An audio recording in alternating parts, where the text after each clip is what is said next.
Yo, I'm doing a stream on Maoism in the Philippines. Oh shit. Yeah, they're gonna be upset. Do you bump heads with the Gusados fairly regularly? No, I mean, no, not really, Ish. not directly. I mean, I'm confronted with them a lot. Let me put it like Mm. that.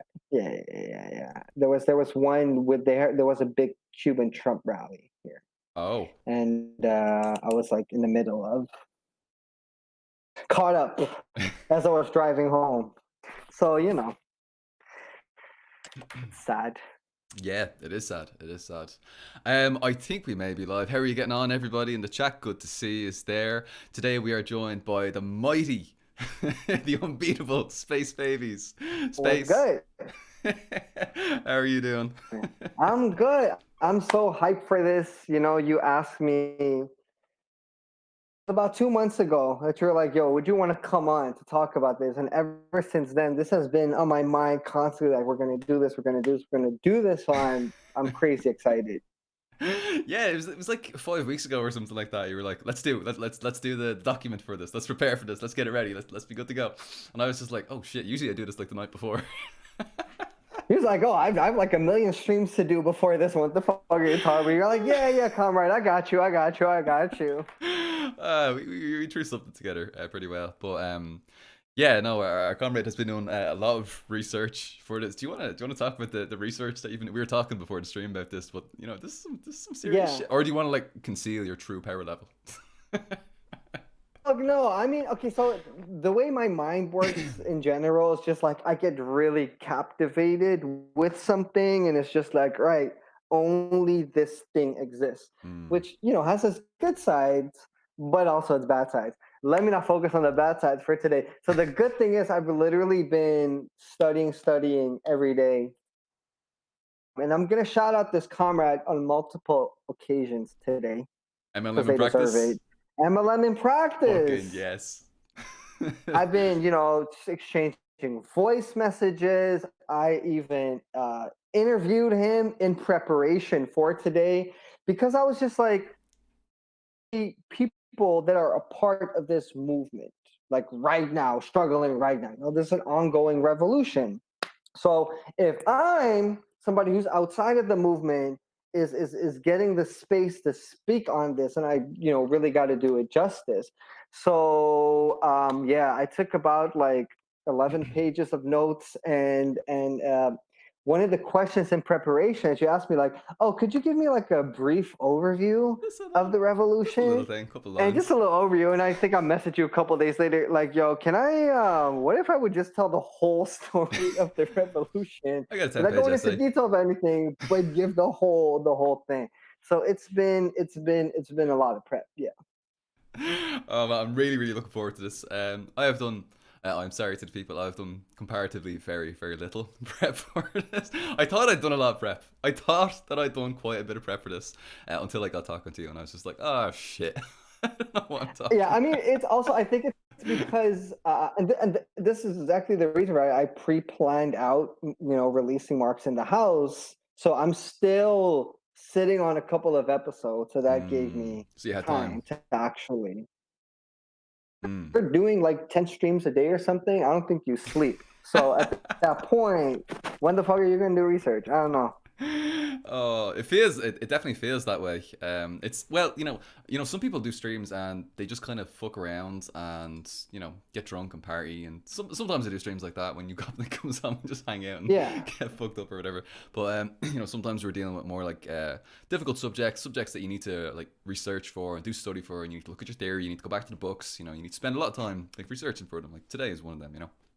Um, yeah. that stuff takes time, and it's tough if you're doing a couple of those a week, and on top of that, you're doing a little bit of maybe if you're planning like another video as well. Like I'm doing a couple of like anti-fascist videos at the moment as well, and so like a lot that it all kind of ends up, and it takes a lot of time, and but fuck me, this is all I do. I can't I can't complain. Like the best job in the world. Yeah, that is good. Putting out a lot of content. I mean, there's people who raking in a lot of money and barely producing content. So it's definitely That's not right. something The to take fucking for granted. The fucking there's always those fucking like the bread tubers who put out like a video like once a month or something like that, and they're making like 10K per month. That's wild, absolutely wild. But well, good for them, I suppose. Good for them. Yeah. Jealousy, jealousy shining through. Her vein starts popping out in forehead. I'm It's a so little happy gif. for them. I'm so happy for them. For you. Yeah. Oh, man. Yeah. But it's really really good to have you on. Just for people maybe who haven't seen your stuff before, maybe we should just do a quick little overview, a little introduction of who you are, maybe a little bit about your background, about your channel, about your music as well. I think your music needs to be highlighted because I mean it's not necessarily getting the attention that it deserves from the masses. So maybe if you want to talk a little bit about all that, just to get things started, and that'll help to Sure. frame the conversation a bit. Sure. Last point, like, it's the masses who are wrong, not me. They should listen to my music. It's them who are wrong. No, The yeah. Seymour Skinner Space meme, Baby, exactly. I'm Space Baby, he, him. I make revolutionary music, so you can find that on Spotify, pretty much anywhere where you stream music. I have a YouTube channel called Space Babies where I make videos from a Marxist perspective, specifically a Maoist perspective, on pretty much anything, art, politics, and shit like that. Right now, I'm still releasing a video series called Marx in the House, which is a series on gentrification from a Marxist perspective, and that's almost done. And after that point, I'll be releasing a shit ton more videos about. Probably going to focus a little bit more on revolutionary history. So yeah, it's pretty much music and YouTube videos that are my main focuses. Fantastic, excuse me, fantastic, Comrade. And people can find a link to your channel and as well as to your work on Spotify in the description box below. Subscribe to our Comrade. It's fucking amazing, and you know, my life has improved. My life has gotten better. I feel more at peace in the world, knowing that Space Baby exists. And by the way, that Marx in the House series is fucking phenomenal. Please go check that out. Please, for the love of God. This is what we need. This is Marxism explained in the language of normal fucking people. People can actually understand it, you know. And you did a really, really good job, like, of synthesizing a lot of quite complex Marxist theory into easily digestible, short enough videos. I think they're usually like 7, 10, somewhere between like 6 and 10 minutes long. That kind of area. Yeah. Most videos are that long. There's a couple of outliers that are like around 20 minutes, but that's only 3 or 4. And yeah, no, I really appreciate those kind words. The idea was somebody who doesn't know anything about political economy, and I mean literally nothing, to watch the show. If you start at episode 1 and finish it all the way through, by the end, you will probably know a lot more about political economy than your average, communist on Twitter. So yes, it should be accessible. I tried to make them, short enough that they're easily digestible. And, for the people who haven't watched it, now's the time to binge this whole thing. So yeah, that's what it is. Absolutely. Thank you very much. I like that little dig at Twitter communists. It wasn't me. I heard that. You thought you could just smuggle that in? No one's gonna call you out. It wasn't me. It wasn't me though. By the way, I think no, I don't think people can see this quite as well. But you got fantastic Fred Hampton T-shirt on today. Yo, this is the. Okay, so let me also plug my comrade from Revolutionary Voices. This is a shirt designed by him. And yeah, he still has a couple with Marx, Lenin, Mao on it. So if people want to cop that, I'll send you the link after, actually. Check out the podcast too. It's really dope. Will do. I just see someone in the chat there saying that your music was in a Philosophy Tube video. Is that right? Oh, yeah, Ollie reached out to me. And he was just like, "Yo, can I license your music for a video?" I was like, "Oh shit, it's Ollie from Philosophy." I watched this shit like before I was a baby communist. I watched his like series on Marx and stuff like that. Oh, I remember that. So that was really dope. It was my just typing in what did Marx say on What's a YouTube or Marx? shit like that because I didn't know what's a Marx exactly. And this shit pops up because this stuff is super popular. So yeah, the song "So It Goes" at the end of his video about, I believe it's About on the what? top. Sorry, I just missed that. I think it's Logic. Oh, Logic. Okay, I don't know if I've seen it. Is that a more recent video? I actually haven't seen his It's more a recent more stuff. recent video, and it's not like I think I mean, it's good because usually it's very high like production value. This was a little more toned down, but Hmm. for me it was good because I think that's was able to use my music because I don't know if my shit would have necessarily fit into his other stuff. So Yeah, yeah, yeah. I mean, well, who knows? Maybe he's like a crypto mouse, like low key. yes, yes, and if not, we're gonna need to work on that. We're gonna have to live a line struggle with him. Some struggle sessions, see how it goes. Always down for a struggle session. All right, brilliant. Listen, thank you very, very much. Fantastic. All right, fucking. Will we jump into it? Will we go for it?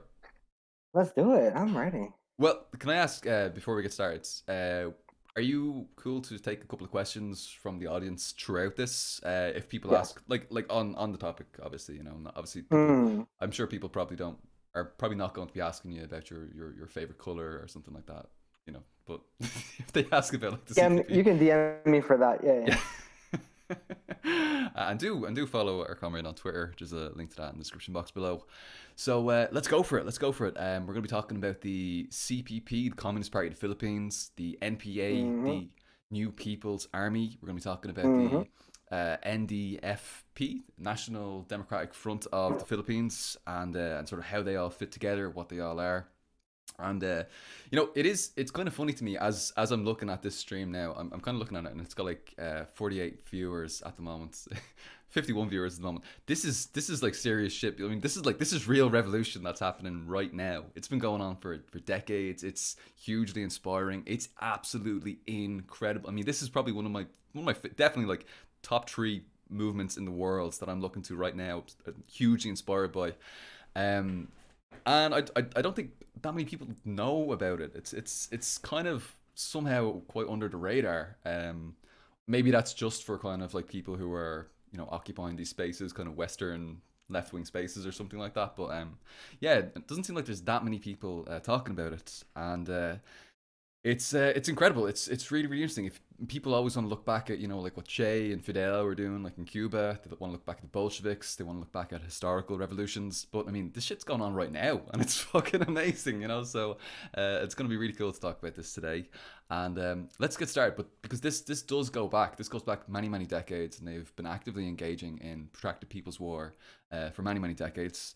So let's get things started by looking at the background context for how this whole situation started. So, Comrade, what has been the background context for the revolutionary movement in the Philippines? Now, Mm. I'm not sure if this is the one that you have like a 10-page essay on, or if this is one of the other ones. But you can take It's not the this. one. This is not the one. Okay, cool. Well, yeah. I mean, so you get started. You take that wherever you want. We'll fill in things as we go, and let's see how things go. Yeah. Yeah. Cool. So the revolution essence is new democratic or national democratic with a socialist perspective. And that's maybe also why some people are kind of confused by it or not paying as much attention to it because they're like, oh, it's just a democratic revolution. Like Mm, we've had a lot of them. But yeah, the socialist perspective does a lot of lifting here. mm, So the revolution is led by the CPP, Communist Party of the Philippines, isms, which is feudalism, imperialism, and bureaucrat capitalism, right? So they are fighting mm, against capitalism. So then, of course, the question is going to become, why is it a national democratic revolution instead of a socialist revolution? And that's because the Philippines is a semi-colony. So it's not already a country, which means that they have to go through a new democratic stage first to actually be able to achieve full national independence. And of course, this means that Filipino people are U.S.-led imperialism. Um, so it is semi-colonial. Now it's also semi-feudal, which is a little complicated. It just essentially means that there's both capitalist relations and feudal relations. So it's not like old school feudalism where like the whole country is dominated by a landlord class that exploits the peasants, because of course there's a lot of influx of this international monopoly capital that is Mm. exploiting the Philippines, its labor and its resources. And then you have landlords who are exploiting peasants by having them grow certain crops and then taking, a big portion of it. And then in the middle, kind of as like a bridge, you have like a comprador bourgeoisie. And they're comprador because they're pretty much answering to, global imperialists. Also enterprises that serve as like a basis for exporting raw materials. They're the trading and financial agent of monopoly capital. So they're kind of like the glue. Um, and the Philippines is semi-feudal. At least like 60% of the population, they're still peasants.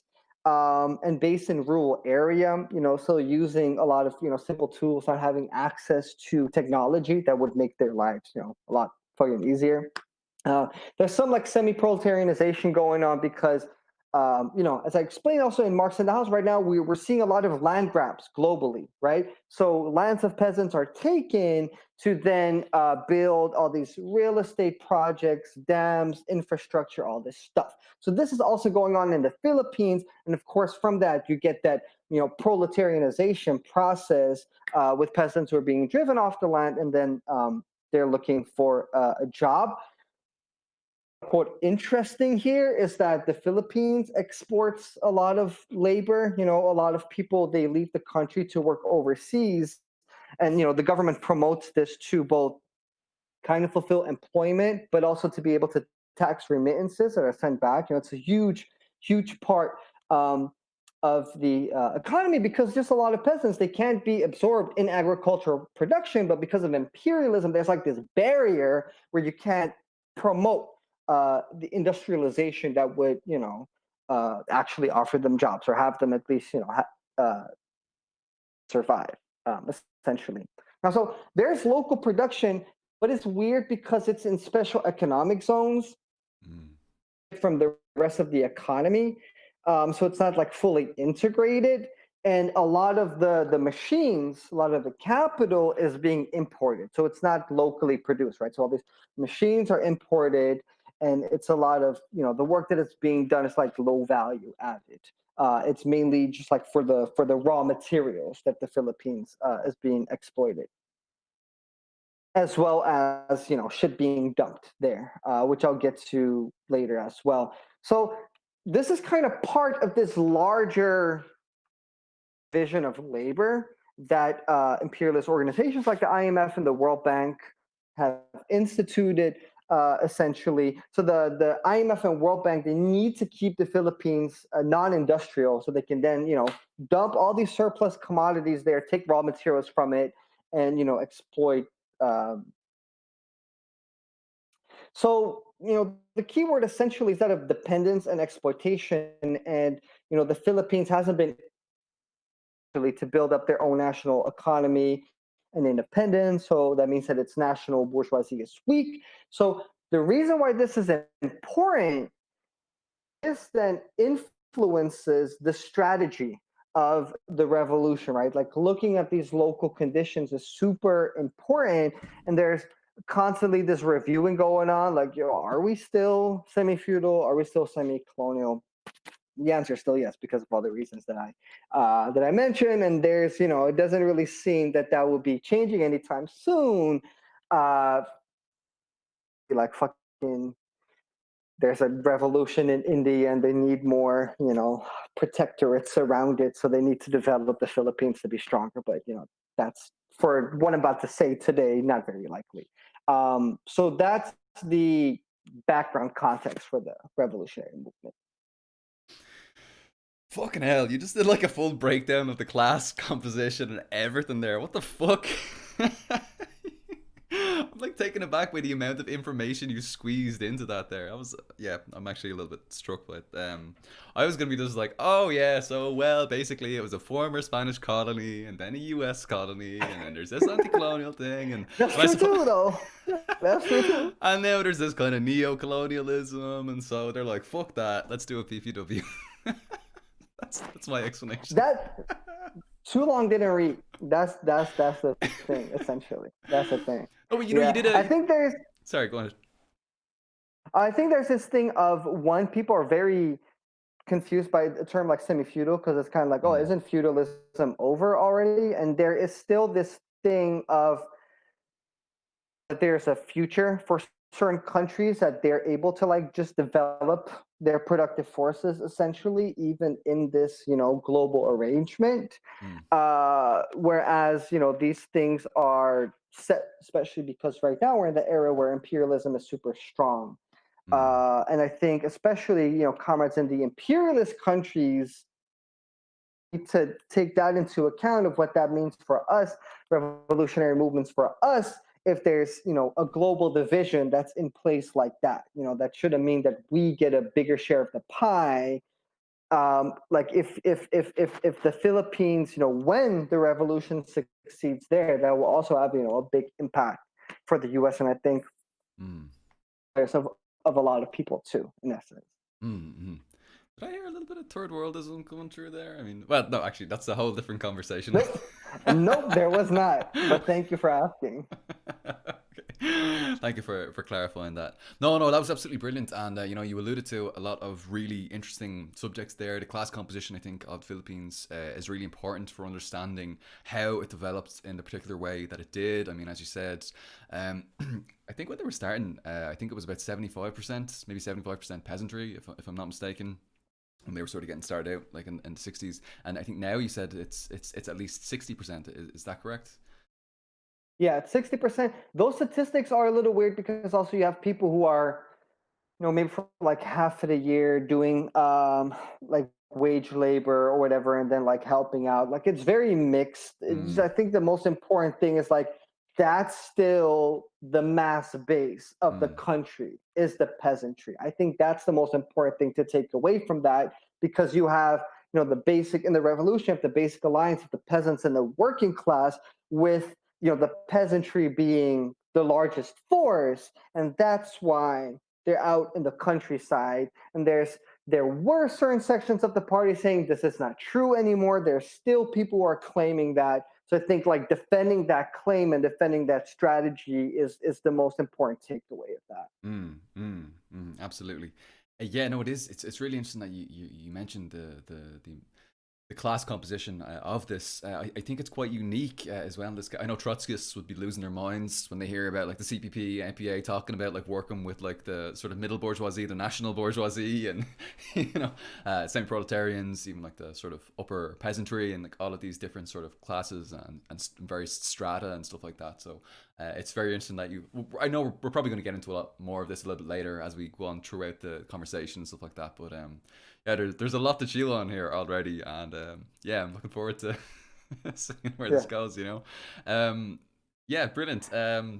So okay, so we've kind of set the backdrop a little bit. You've talked a little bit about semi-feudalism and things like that, and that's really really interesting. I do see a little message in the chat there before we push forward into the larger portion. Now, there's just a little note there from the name, which I still can't pronounce, Libya Jamaharia. I still can't pronounce that. I'd love the subject of international support for the CPP NPA to be discussed, such as support from Libya, and I've heard support from the DPRK, and also how can leftists abroad support it. So just, I suppose, sort of on the subject a little bit broadly. Comrade, thank you very much for saying that, because as you've informed me, Gaddafi, I believe, was quite a big supporter of this. Now, I'm not an expert on the subject, but that's what I know. I'm not sure, do you know much about international support? I know there's been a lot of work, I think there's been a lot of cooperation and collaboration between like the CPI Maoist and CPP, NPA, and stuff like that, but I'm not 100% sure. And do you have any thoughts as well, Comrade Space, on how leftists abroad can support our comrades in the Philippines? Yeah. First of all, yeah, thank you for the comment. I don't I know a little bit about international support. I know that the CPP has been really good about not support that has certain strings attached to it. Like I Hmm. know that they with the Communist Party of the Soviet Union under Gorbachev, they wanted to kind of strike like a deal with the Yeah. CPP, and the CPP was like, "No, I think I think we're good. I think we're Okay. good. We don't really want to," because they knew what came along with it. I know there Yeah. was like one weapons purchase from the PLO in Palestine. Hmm. Other than that, especially between Libya, and I spoke with the comrade who asked a question as well. I don't know too much about it. I don't know too much about Neither. Libyan history in general, so I'm hoping that actually, the comrade can illuminate some stuff on this. How can comrades support the movement right now? I will send you some links with some fundraisers, some places to donate to later. But also, if you're in Europe or the U.S., there's some Anagbayan chapters, which they're the youth organization cities. I know that in the U.S. they're really big in Chicago, in Portland. That's a really good way to just like get plugged into the movement. That's the Anagbai is part of like the larger national democratic movement, but it's still like a good way to support the independence and liberation of the Filipino people. So I would say donating on one hand, and also seeing if there's anything near you that you could join and collaborate with. Fantastic. Yeah, give that material support if at all possible. Brilliant. Thank you very, very much. Will we go ahead and jump into the key events, the big one now that I think you've got a few pages Yeah. written, the brief overview. Let me give a brief overview of 50 years of the revolution No biggie, real no quick. biggie. So let's do it. Let's give a brief quote overview of key events that have taken place chronologically from the beginning to the present Hmm. day. So Yeah. I'm gonna let you roll with that. I'm It's a gonna lot of it's a lot of meat. listen. We'll take some breaks in between Yeah, to kind of like review things like that. I cool. won't get into, and I'm also gonna do my best to not drag with everything. But there's the first part of the PKP started in 1930, and a lot of the reason why I'm going to be talking, why I'm going to start at 1930, is because the context and the strategy taking when it was founded in 1968 was very much influenced by lines that were taken before. So this is why that history is so important. Hmm. So yeah, so it started out in 1930 with the PKP, First Communist Party of the Philippines. It was established by Crisanto Evangelista, was a trade union leader, and that was like a workers' organization, operated mostly in Manila. Get-go, the party gets into a whole lot of trouble. So in 1932, so pretty much it's like two fucking years, like right after its establishment, the leaders, they get convicted of sedition, get sent to internal exile. Types of like problems that are also very much related to them being headquartered in the cities is gonna plague the party and kind of limit its capacity. So if the PKP, she kind of says the Workers' Party, and then excuse me, you have the PSP, which was founded in Central Luzon in the countryside close to Manila, and Peasants Party. So kind of the case of that. PKP's Workers' Party, PSP as the Peasants Party, with the PKP being more radical than the PSP.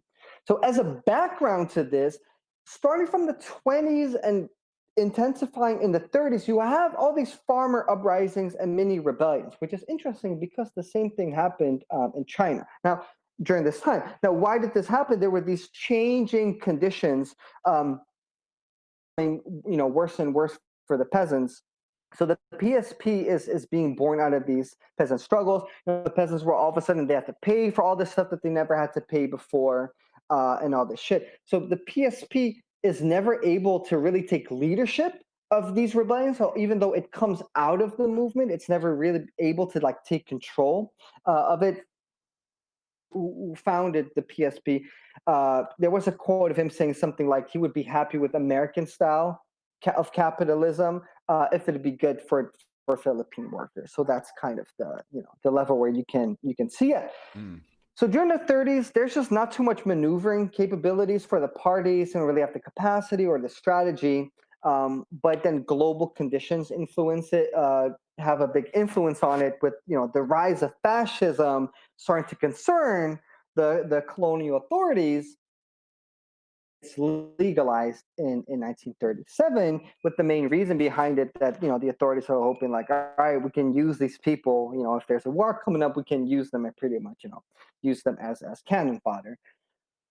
Legalized, right? The Workers' Party gets legalized, and then they're like, all right, let's merge with the PSP, with the Peasants' Party. And in essence, this is a good thing because it was the establishment of the Workers' Peasants Alliance, but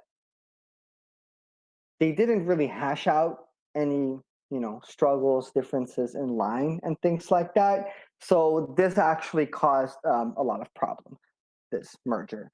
So then of course the Japanese invade the party leadership, they stay in the cities, they get decimated. And then from 1942 is a very important year because you have a new line of leadership which is led by the Lava brothers and the Taruk brothers, and pretty much of the merger party at the PKP, like those are kind of the important names until you have the new party led by Joma. Yeah, so you have the PSP being born out of these peasants' rebellions and not being able to control it. But even though there was no centralized leadership, these rebellions never stop. So all these peasants, they're fighting against landlords, right? They're picking up their weapons against landlords. So when the Japanese come, of course they're going to turn their weapons against the Japanese, and fighting them. It was men and women taking up this task. So in 42, you have representatives of the Communist Party and the representatives of like these rebel bands. They get together and they form the Hukbalahap, which essentially just means the People's Army against Japan. So the Hukbalahap was really popular. They had actual support from the peasants. So it's a step that was is to be celebrated. That again, these things merged, but there wasn't any strong leadership from the PKP over the Hukbalahap. A lot of times the Huk would just coming in from the party committee, and they were just like really spread out. It was tough to have like communication between them. But there was a lot of revolutionary potential there, right? They weren't just fighting the Japanese, but they were actually power, and they essentially this continued until the Japanese were defeated. And I'll kind of the first time because I feel like that was already fairly dense. Oh, that was absolutely fantastic. Thank you very, very much for that. Yeah, take a little drink. I'm going to take a little sip as well while we're at it. There was there was an uprising as well, wasn't there? Was some kind of like insurgency in the 1930s as well, I think, with the Communist Party historically, which I think was kind of interesting. And well, maybe that sort of informed their strategy a little bit later on, but well, I suppose we'll come to that a little bit later. Do you want? So there's a couple of questions here in the chat.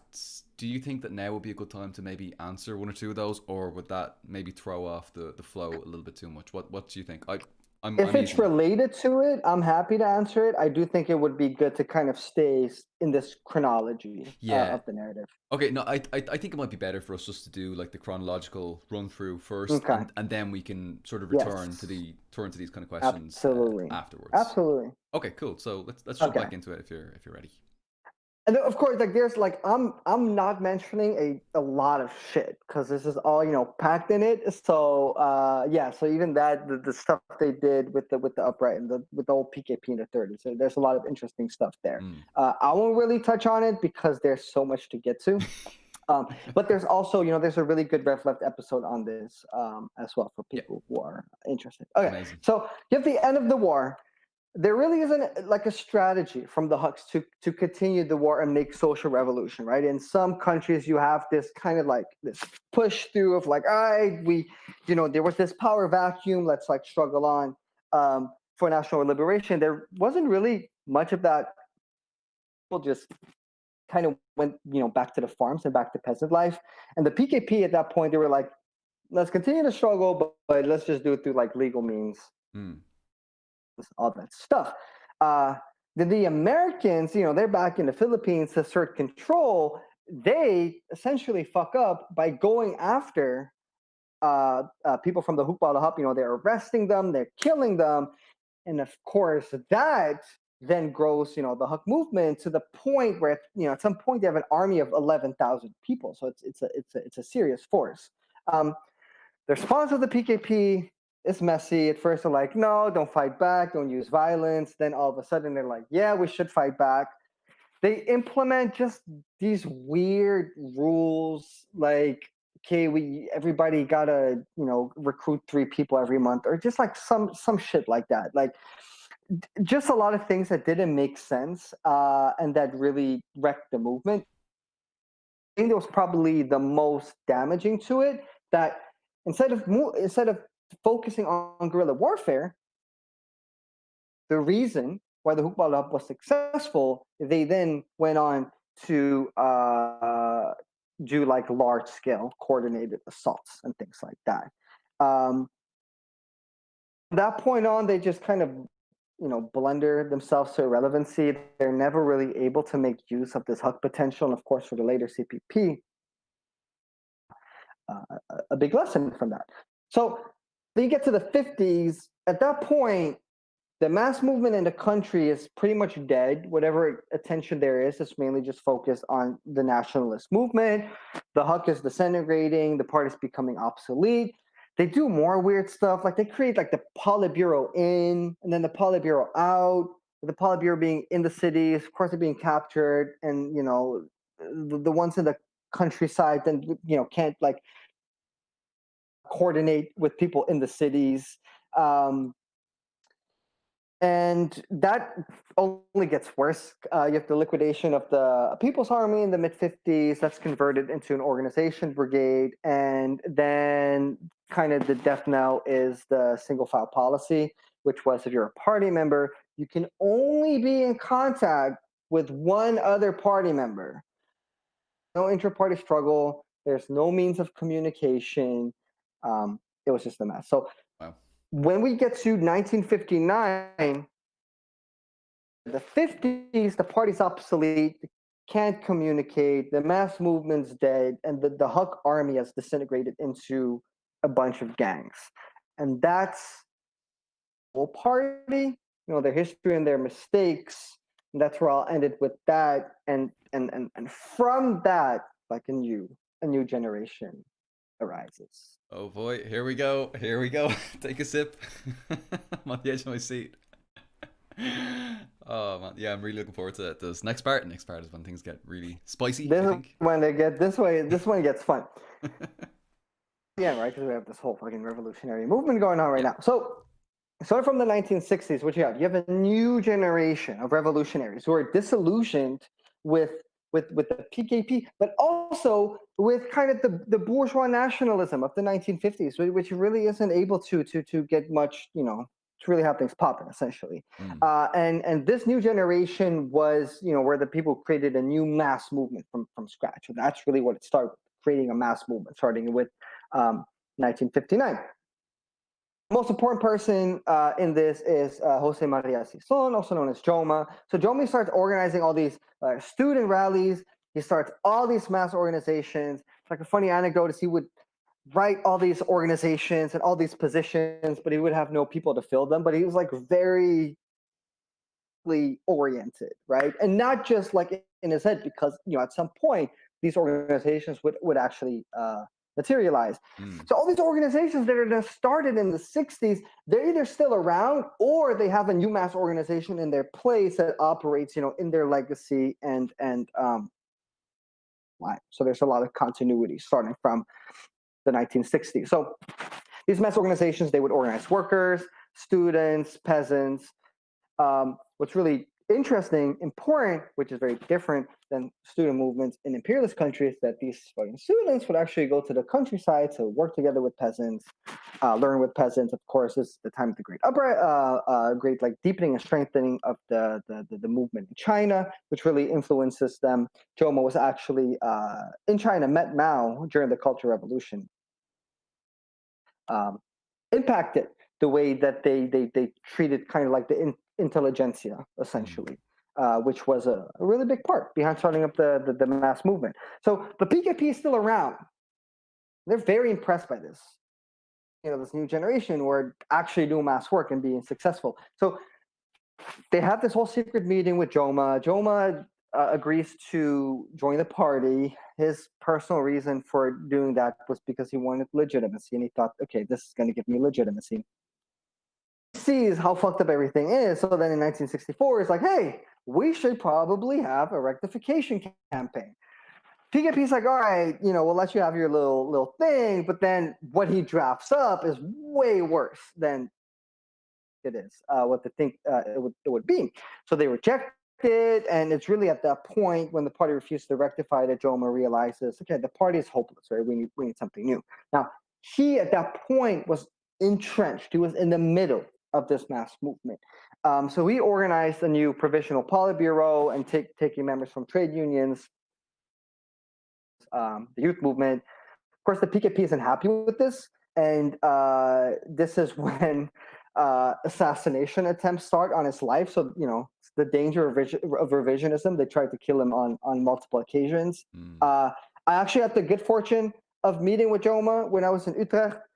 Wow. Comrade who set up my meeting with them, he was like, oh yeah, a couple of days ago somebody tried to assassinate him, so it's good that timing or whatever. He's still around. So like this man has been dealing with this shit for 5 to 6 decades or whatever. That's crazy. But Jesus Christ. Yeah, no, it's fine. I know there's like all of this stuff that I'm kind of like slipping through. Like this stuff is wild. Like there's so many anecdotes and near death experiences with a lot of party members. This whole militant mass movement first, then he proceeds to build up the party. Of course, there's many other comrades who can be credited with this, but just kind of for the sake of narrative, kind of focusing on Joma here. So this is where we're at in the story of the revolution, right? We have this defunct old party, the PKP, which refuses to self-criticize and rectify, which just means that it's stagnant and dead. Remnants of the hooks who are decentralized and have kind of gone more into lumpen activity. And then we have this new fresh impulse, right? This new generation of activists who are disillusioned with the old party and the bourgeois national movement. And this is really, these are the conditions that bring forth the party. Then gets formed on December 26, 1968. Joma was elected chairman. His name at this point, party name was Amado Guerrero, means beloved warrior. And, so with all the docs, you'll see it by Amado Guerrero, it's Joma. And then 3 months later, March 29th, 1969, it was the founding of the NPA. Commander Dante, who was a guerrilla leader and was part of the Hooks, and he was disillusioned with Hook leadership. And it was small. The CPP had about 70 people. The NP had about 65 fighters. And it's really this combination that allowed the movement to have revolutionary potential, because it was Dante. CPP members, they mainly came from like urban life. Like if you would put me in the jungle, be like, all right, survive, I would have a tough time, right? I would like for somebody to show me the ropes. It was the same thing with a lot of these people from the CPP. Right. So Dante, he taught them like how you set up camp, military tactics, like make sure nobody finds your shit. So it was really a match made in heaven. And the conditions under which this should happen was crazy. It was incredibly tough. Really, only the most dedicated people joined, because at this point, let's say you're a party member, I would only need to have one other person say that you're a party member for you to be executed by the Filipino government. Like there was a death penalty on joining the party. Jesus. And you would only need 2 people to, give that accusation, and, that's it. So really tough. At this point, it was so dangerous that if you were a cadre and you evaded capture or death for a year, you were a fucking veteran. Wow. What the fuck? Yeah. So a lot of comrades, they lost their life in this initial period, this toughest period, to really trying to safeguard the seat for the party, and the party was close to being completely destroyed. On multiple occasions. What really saved them is that from the get go, on spot, like the party leadership, they moved to these different provinces, because the enemy went against them hard. They would have, they would raid 10 villages at a time. They would, search house to house. All these guerrilla zones, they weren't connected. They were really smart. They were far apart. So going from zone to zone is super dangerous and really tough to access.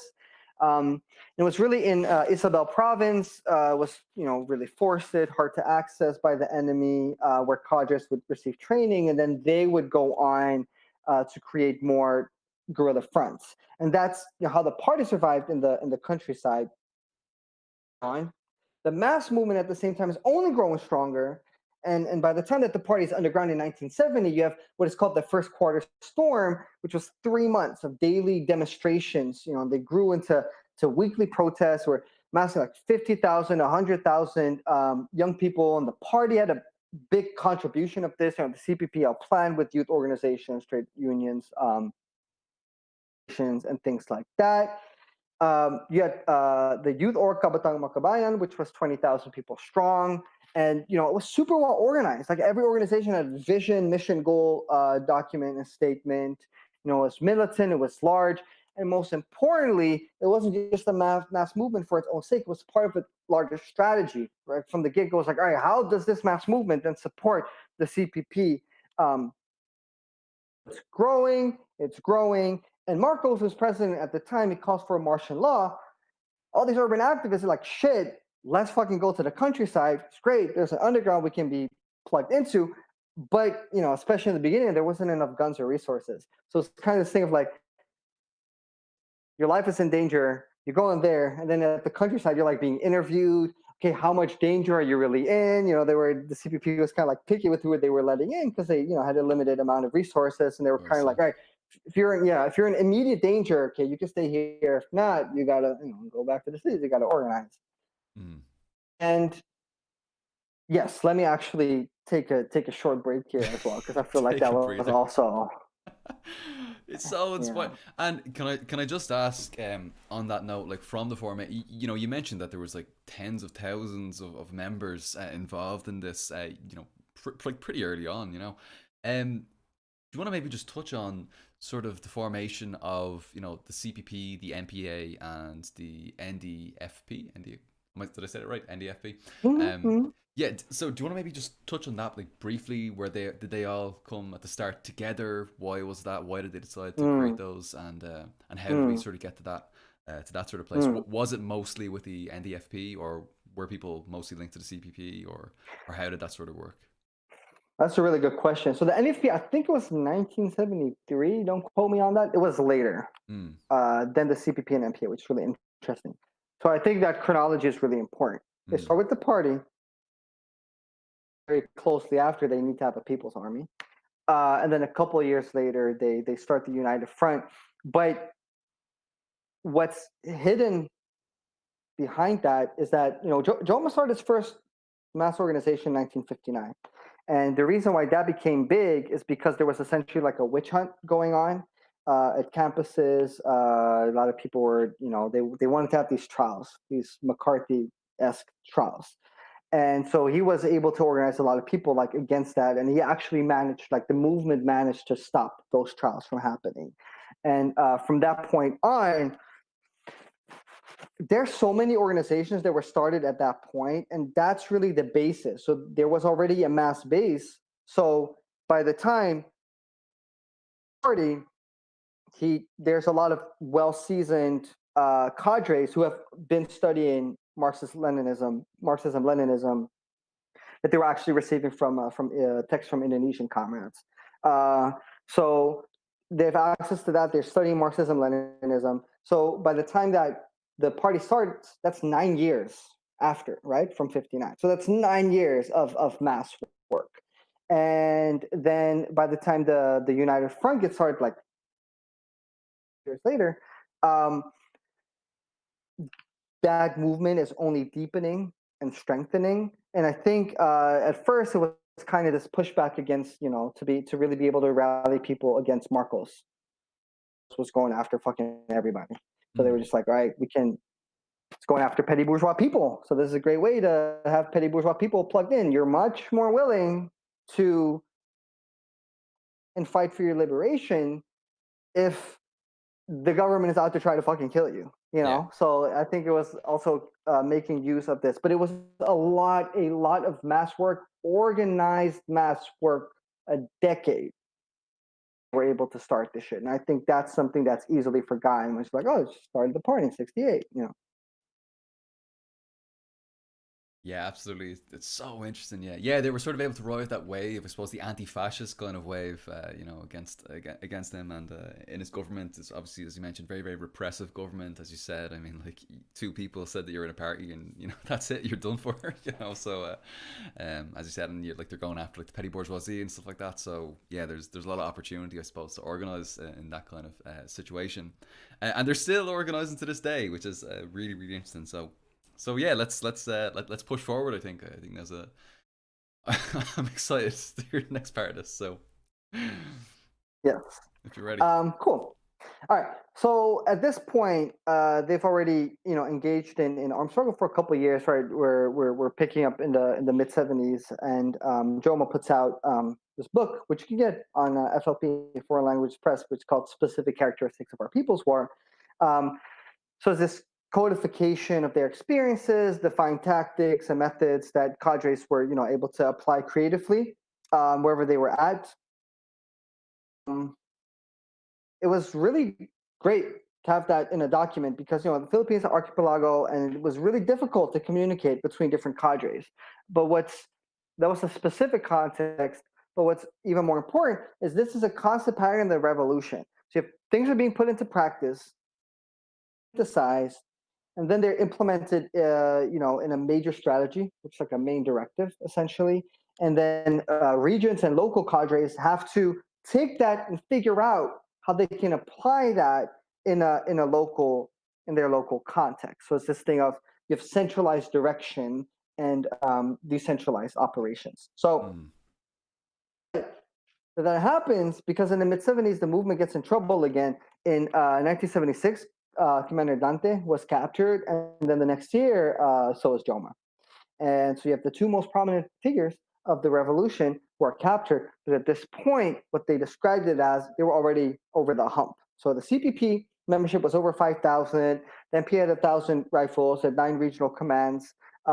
So they really made sure that the movement was able to survive and grow despite the capture of the leaders, which is one of the reasons why ongoing right now, right? So that's a really big lesson to learn. But they run into a different hump. So while the movement is expanding from the early 1980s, errors are being committed. So you have a faction of the party which is pushing for urban insurrectionary warfare, and that manifests itself in different ways. So starting from 1981, you have a drop that are being deployed in the countryside, and there was this push to rush through the strategy of the protracted peoples. Were like, we got to rush through the first stage. So the first stage of protracted peoples war is the strategic defensive. So it's about building up your numbers. There shouldn't be a lot of large-scale offensives because you don't have the strength, right? At this point, you should really only fight battles that you can win. But then, however, a section of the party was like, all right, that's cool, but within the strategic defensive, we can have a strategic counteroffensive, which just pretty much means that they didn't want to follow the strategy. They wanted, larger concentration of troops instead of dispersed guerrilla warfare.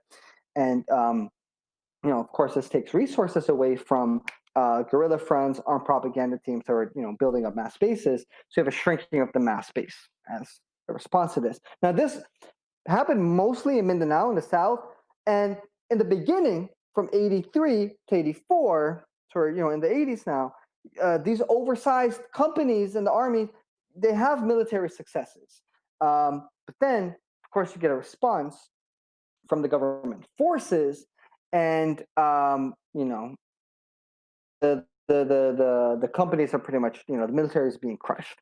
There was no more space to do mass work, mass-based dwindles, and then from 85 to 87, you just have a lot of guerrilla fronts that are lost because of all these large-scale enemy military offensive that struck back.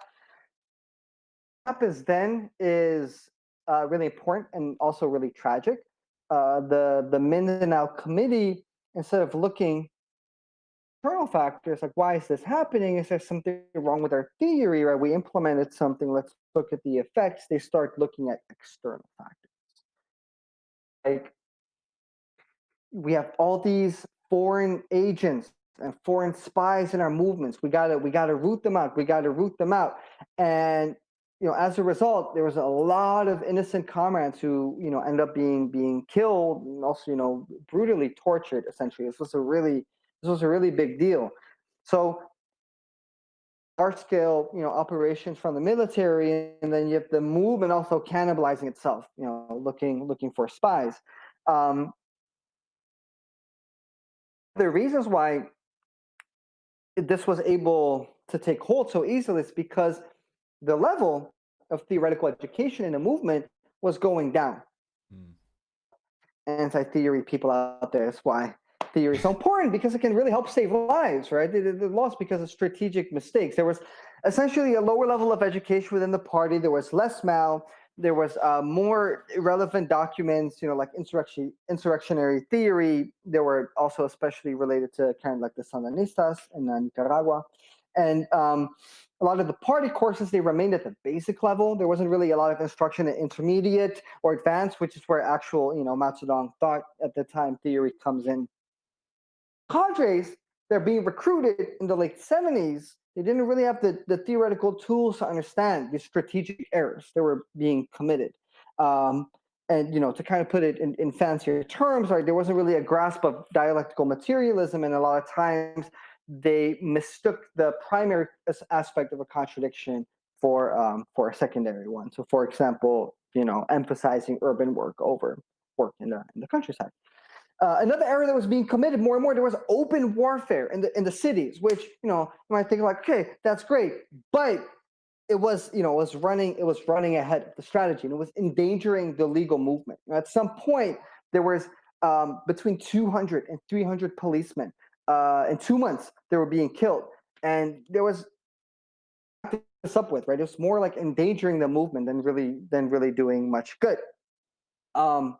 Then the last set of problems, so this was, was a lot of fucking problems. That's why they had to have such a long rectification campaign, which is what I'll get to in a little bit, was bureaucratism and ultra-democracy. So for the case of bureaucratism, what just pretty much meant is you had lower party organs and higher party organs, but what had formed was this like layer in between of individualized authority, like everything had to kind of go through individuals. And in the case of a people's war, really in any political project, this is super dangerous because this stifles communication with higher organs. Say, okay, this is kind of the main directive. Figure out what you want to do with it. All these local lower organs, they wanted to implement that in creative ways, taking initiative. But there was like bureaucratic layer that it had to go through. That led to stagnation. Now, what happens? Bureaucratism that tends to lead to ultra democracy, which means like people are just like, man, fuck this like bureaucratic layer. Maybe we just shouldn't have a centralized leadership at all, or maybe we should just like do shit outside of party channels. But of course, centralized leadership to keep what was happening in Mindanao from spreading to other areas, right? If it wasn't for that centralized push, this looking for external agents and killing and torturing comrades, it would have spread to. So this problem of ultra democracy, it also said in the NPA. Right? So the NPA is essentially, even though it's weird to think about it that way, it's essentially an armed mass organization that's under the command of the CPP. It's very important. But the general command of the NPA started to not follow orders from the CPP, just put forward their own strategy. So essentially, there was too much decentralization that had negative effects. Extra important to emphasize because there's this character of centralization that exists of, okay, whenever you have centralized leadership, it's automatically corrupting. But this is the reason why it's there, to make sure that your general line is correct. People deviate from it and are causing harm. There's some organ to push that back, to rectify that. And there's rarely any attention that's really being paid to the damage of decentralization. So to just kind of finish this section, all the shit that I just mentioned had a really, really dangerous effect on the movement, and I think would have pretty much historically usually kills revolutionary movements. Like this shit usually this is usually where the story ends, right? Because you had, by 1991, you had 60% of the mass base which was lost, 1,000 to 3,000. And then the NPA went from having 15 companies and 30 platoons to 2 companies and 70 platoons. So percentage of shrinkage that is, but I do know that it's a lot. So that's the bad stuff of the 80s.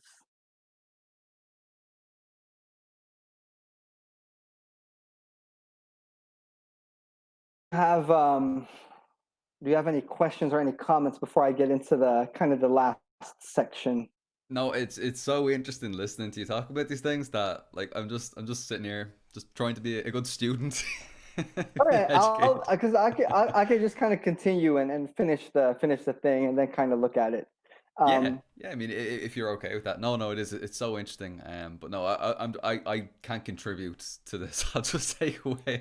I will dumb down the overall conversation. Well, but that's good because I please. feel I want to make sure that it's not just people kind of like listening and be like, okay, this is long, because it is long, but it's important to have the. No, it's very very useful, and especially for anybody who's interested in revolutionary struggles and that, and also it is very interesting how like you're talking about sort of like how when they started to decentralize, I mean things kind of in many cases would fizzle out, like the movement would fall away, it would fall apart, and that'd sort of be the end of it. But they pulled it back. So I'm Right. on the edge of my seat here now, looking forward to Yeah, the next yeah, part. it's really this fetishization of decentralization is important. Don't get me wrong. If you over centralize, it's a problem too. But there's always this focus on it. But like there's a reason why MLs and MLMs they uphold like the having a party as a central thing. It's not because we love this. There's not this fetishization of like, oh, I like a strong, centralized, strong thing. And I Strong know we man. have these historical examples of what. Um,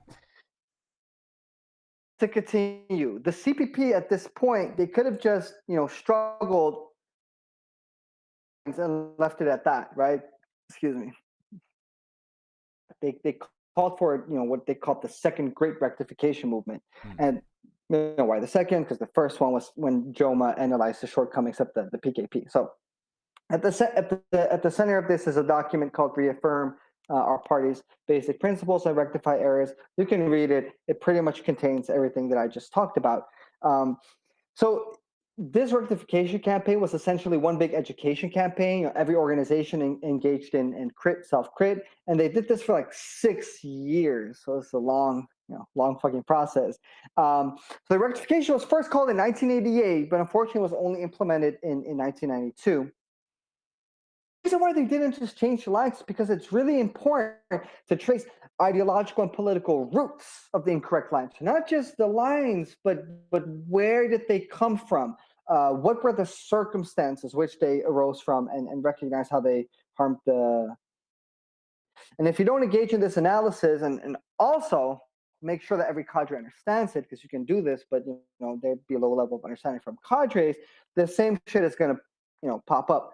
And something that we have to reckon is that upholding a party as the instrument of a revolution means also reckoning with the fact that because the party contains the evils of the old world, it's going to fuck up at some point. And the party has several tools, at its disposal. It's crit, self-crit, rectification movement, socialist education movement, cultural revolution. So yeah, when shit goes wrong in your party, if you're in a party and shit goes wrong, one of these things, your party's going to have a really hard time making a revolution. So yeah, they didn't only educate and organize; they also put all these things in practical changes. They improved like the balance of guerrilla warfare and mass work. Different platoons had like different radiuses of work. I like kind of like the formulation of People's Army is like a net, so it's drawn in when it's to engage an enemy force that is capable of defeating the important part, and it's cast out widely to attend to mass work and other non-combat tasks. So the way this mass work has to be done was also codified with a document. Check out Black Red Guard's videos. He has a couple of videos on their document, which is called On Mass Work, still being um, there was also a criticism of the treatment of women, who in a lot of cases were delegated to stereotypical tasks like cooking, childcare, sewing, all this shit. So a lot of women were appointed to leadership positions. And what's really important about these rectification campaigns is that all these major theoretical works still being referenced that are leading the movement. They're coming out of it, right? So they're taking a weakness and turning it into a strength.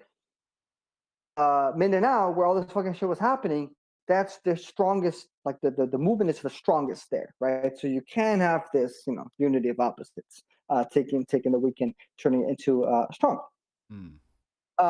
We don't have this. In the case of the U.S., we don't have this.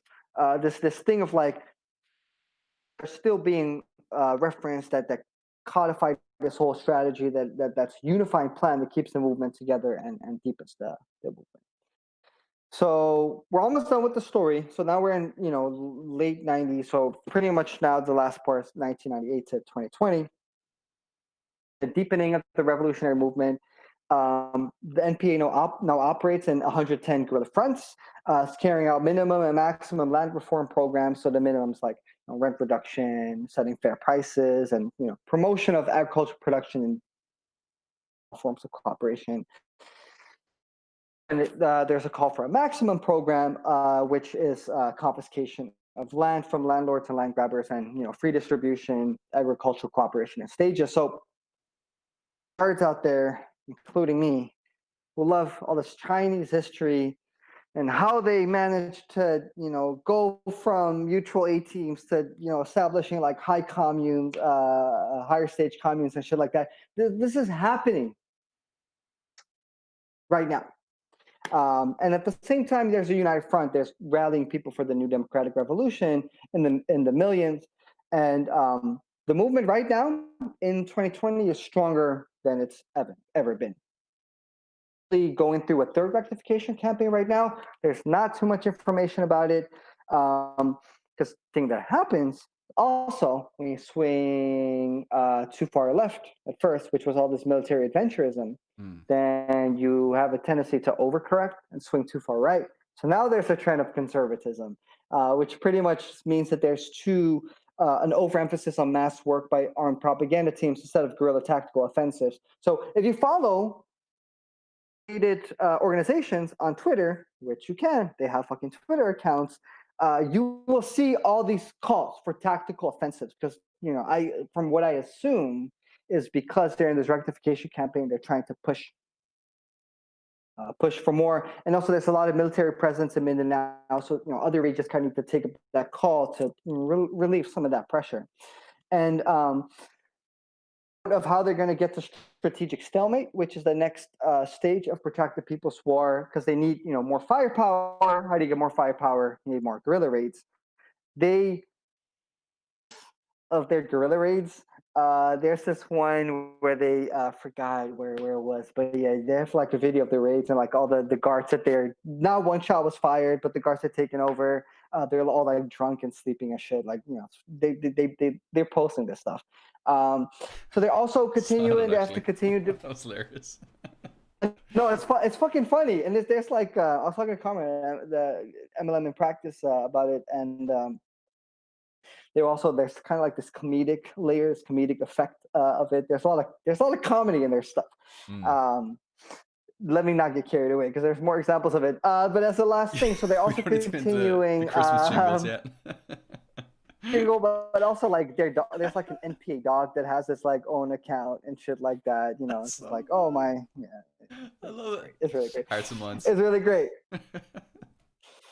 So yeah, so right now they're also continuing developing organs of power at a larger level. So to get to strategic stalemate, they need to go from the barrio and village level right now, and they need to get to a town level or provincial level to reach strategic stalemate, and then struggle onto strategic offensive. And that, my comrades, is the entire abridged, shortened version of the Philippine Revolution. I just round of applause. I went to clap the hands and I just like smashed my microphone off the edge of the stand. That must have screeched in the ears of everybody listening. Sorry about that. That was so good. Holy shit. Oh my god. How do we do a CPP? How do we all become like the CPP now after hearing that? That's so fucking inspiring and so interesting. Wait, give me 2 seconds. I gotta fix this microphone. Is that really annoying in your ears as you're listening to that? I apologize. No, it's like a small ticking. Just a small tick. Okay, cool. I think we're good to go now. Fucking hell! Thank you very much for. I know you were saying it was like an essay or something like that, but holy shit, that was fucking fantastic. Thank you very much for that. That was enlightening and a very, very good point of reference for comrades who really want to learn about this incredible history of the CPP Npa and their United Front movement as well. Jesus fucking Christ. I don't know. I don't know why more people aren't talking about this. I don't know why more people aren't emphasizing the advances that they've made to revolutionary Marxism. I mean, like, there's like a lot of us get very excited. A lot of Marxist-Leninists, a lot of revolutionary Marxists get very excited about what happened, like with the Bolsheviks. Get very excited by what happened, like in Cuba, all these kinds of places. We end up falling into these traps of being kind of like almost like dogmatic revisionists, where we don't look at the advances and gains that have been made, steps forward, these rectifications and things like that. I mean, like what you said, they're in the third rectification now. Is that correct? Yep, the third rectification movement. I mean, yeah. There's so many fucking parties. There's so many fucking parties that need that, like just all over the world. Get to one. Sorry. That don't even get to one. That don't even get to the first fucking one. Yeah. Is this? Can I ask regarding like the rectifications and stuff like that? Because this is an interesting one for me, because I know like when we think of like even like MLM, like just when we think of like Maoism generally, obviously there's like a lot of self-crit. There's there's line struggle. There's cultural revolution. There's all that stuff. But are many organizations taking on board this idea of rectifications and stuff? Because for me it just seems so like critically important, for the development of a party to a new era, to understand the mistakes that they made historically so that they can move forward and correct those. Do you know of any other organizations, like whether they're Marxist, Leninist, Maoist, whatever they might be, like maybe CPI Maoist, or maybe the Comrades like in Turkey or Nepal or wherever it might be? Is this being implemented kind of widely in the MLM revolutionary terrain at the moment, or? I would assume that for the parties that are still around, yes, because you cannot continue engaging in armed struggle if you don't do this. Of answering from also with other parties, there's not as much published about it. If there's any comrades watching this who know more about this than me, please drop something in the comments. I think for me the really important takeaway is if your movement, if your party, if your organization isn't engaged in this, then you cannot continue. You're stuck in the past. You can't. Yeah, and revisionism is going to set in. Yeah, incorrect. The correct line can only win out against the incorrect line, which is gonna involve some type of, it's gonna involve some type of educating, right? Because like even a struggle session essentially is like an education session, right? Because you're explaining your line to convince of other people. You have to explain, you have to give background context and things like that. To me, the advancement of Maoism is two things: the constant self-criticizing and constant like rectification campaigns as one thing. Whether that's, I know that parties say they do it. Whether they actually do, I don't know.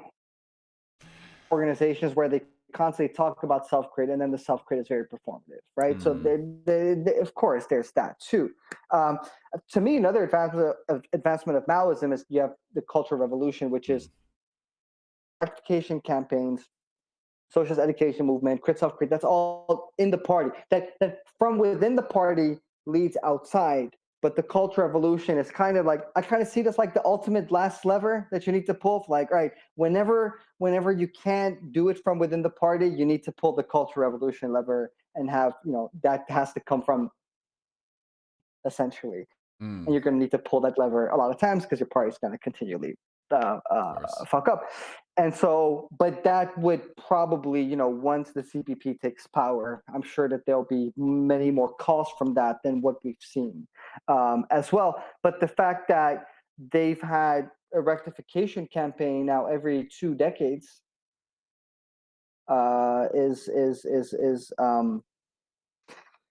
is taking Maoist theory and putting it into practice, like the ultimate version of that, really that idea of like what Mao said is like, a room gets dusty if you don't constantly sweep it, right? You can't just sweep it once and leave it at that. You're going to choke on your own dust. And if you don't, as a party, continually engage in those rectification campaigns, you're going to be stuck in that. Whether other parties are actually engaging in that or not, I do not know. So yeah, I hope that I can't see the comments. So if there's any comrades who know more about that, then please, let us know. One of the comrades in the chat there, Aspen Zachariah, is saying that the CPI Maoist has gone under rectifications, including their founding. This is the comment from our comrade, as their founding as a kind of merger of different armed groups in 2004. So yeah, it looks good for CPI Maoist anyway. So yeah, great, brilliant, nice. Yeah, that's what you want to see. That's what you want. Brilliant. Thank you very, very much for that again. That was absolutely brilliant. And there's about a million questions. There's about a million questions in the chat there. I'm not sure if you want to work through those. I will say that before we start taking those, the next big issue that we're going to be approaching is the adoption, I suppose, of what would have been, I suppose, Marxism-Leninism, Mao Zedong thought at that time, now Marxism-Leninism, Maoism, and why that was seen to be sort of as appropriate for that sort of moment in time, for that place. And then, of course, we can get into the sort of the universalizing parts of that a little bit later and stuff like that. But yeah, so that's where we're going to take this a little bit next. Do you want to take a few questions from the chat there? Sure. Yeah. Cool. Okay. So there was a really good question actually before that section. And I apologize to Comrade Deadman Animations for having to wait for that whole thing, but hopefully you found that useful and interesting. So Deadman Animations asks, and by the way, everybody subscribe to Deadman Animations. What's up, Comrade? Very good MLM contents. At some point, can you ask Space Babies about the NPA's media and propaganda productions? It's honestly so amazing and inspiring. Do you know much about the NPA's media and propaganda productions, aside from the dog? I agree. It is very good. I think it's like one of those things where from the get-go, different organizations had a cultural arm. Makabayan, the youth organization, they had like its own cultural arm that became Bandai Sining, something like that, which is a cultural mass org. So from the get-go, there's this constant attention that is being paid to aesthetics and using culture as a means to not only educate, but also really bring the revolution to life, and incorporating things that are happening on the ground visually into the movement. One really good example is, when everybody was posting their thing of 2020 Spotify Wrapped, I saw I think it was Anagbayan, who they post like in the same format of 2020 rap, and then it's like why 2020 should be a rap for Duterte. So there's this concept like using of like mass imagery, just cultural stuff to push forward the revolution and bring it to life in a visual language that people understand. So I do not know the specific ins and outs of who does the MPA like video production or cultural production, but I do know that within the context of the entire revolution, there's a lot of attention that is being making use of visual forms that everybody understands. They're easily accessible to people, and quite frankly, that look fucking good because it's important. Hmm. Thank you very much. Very good.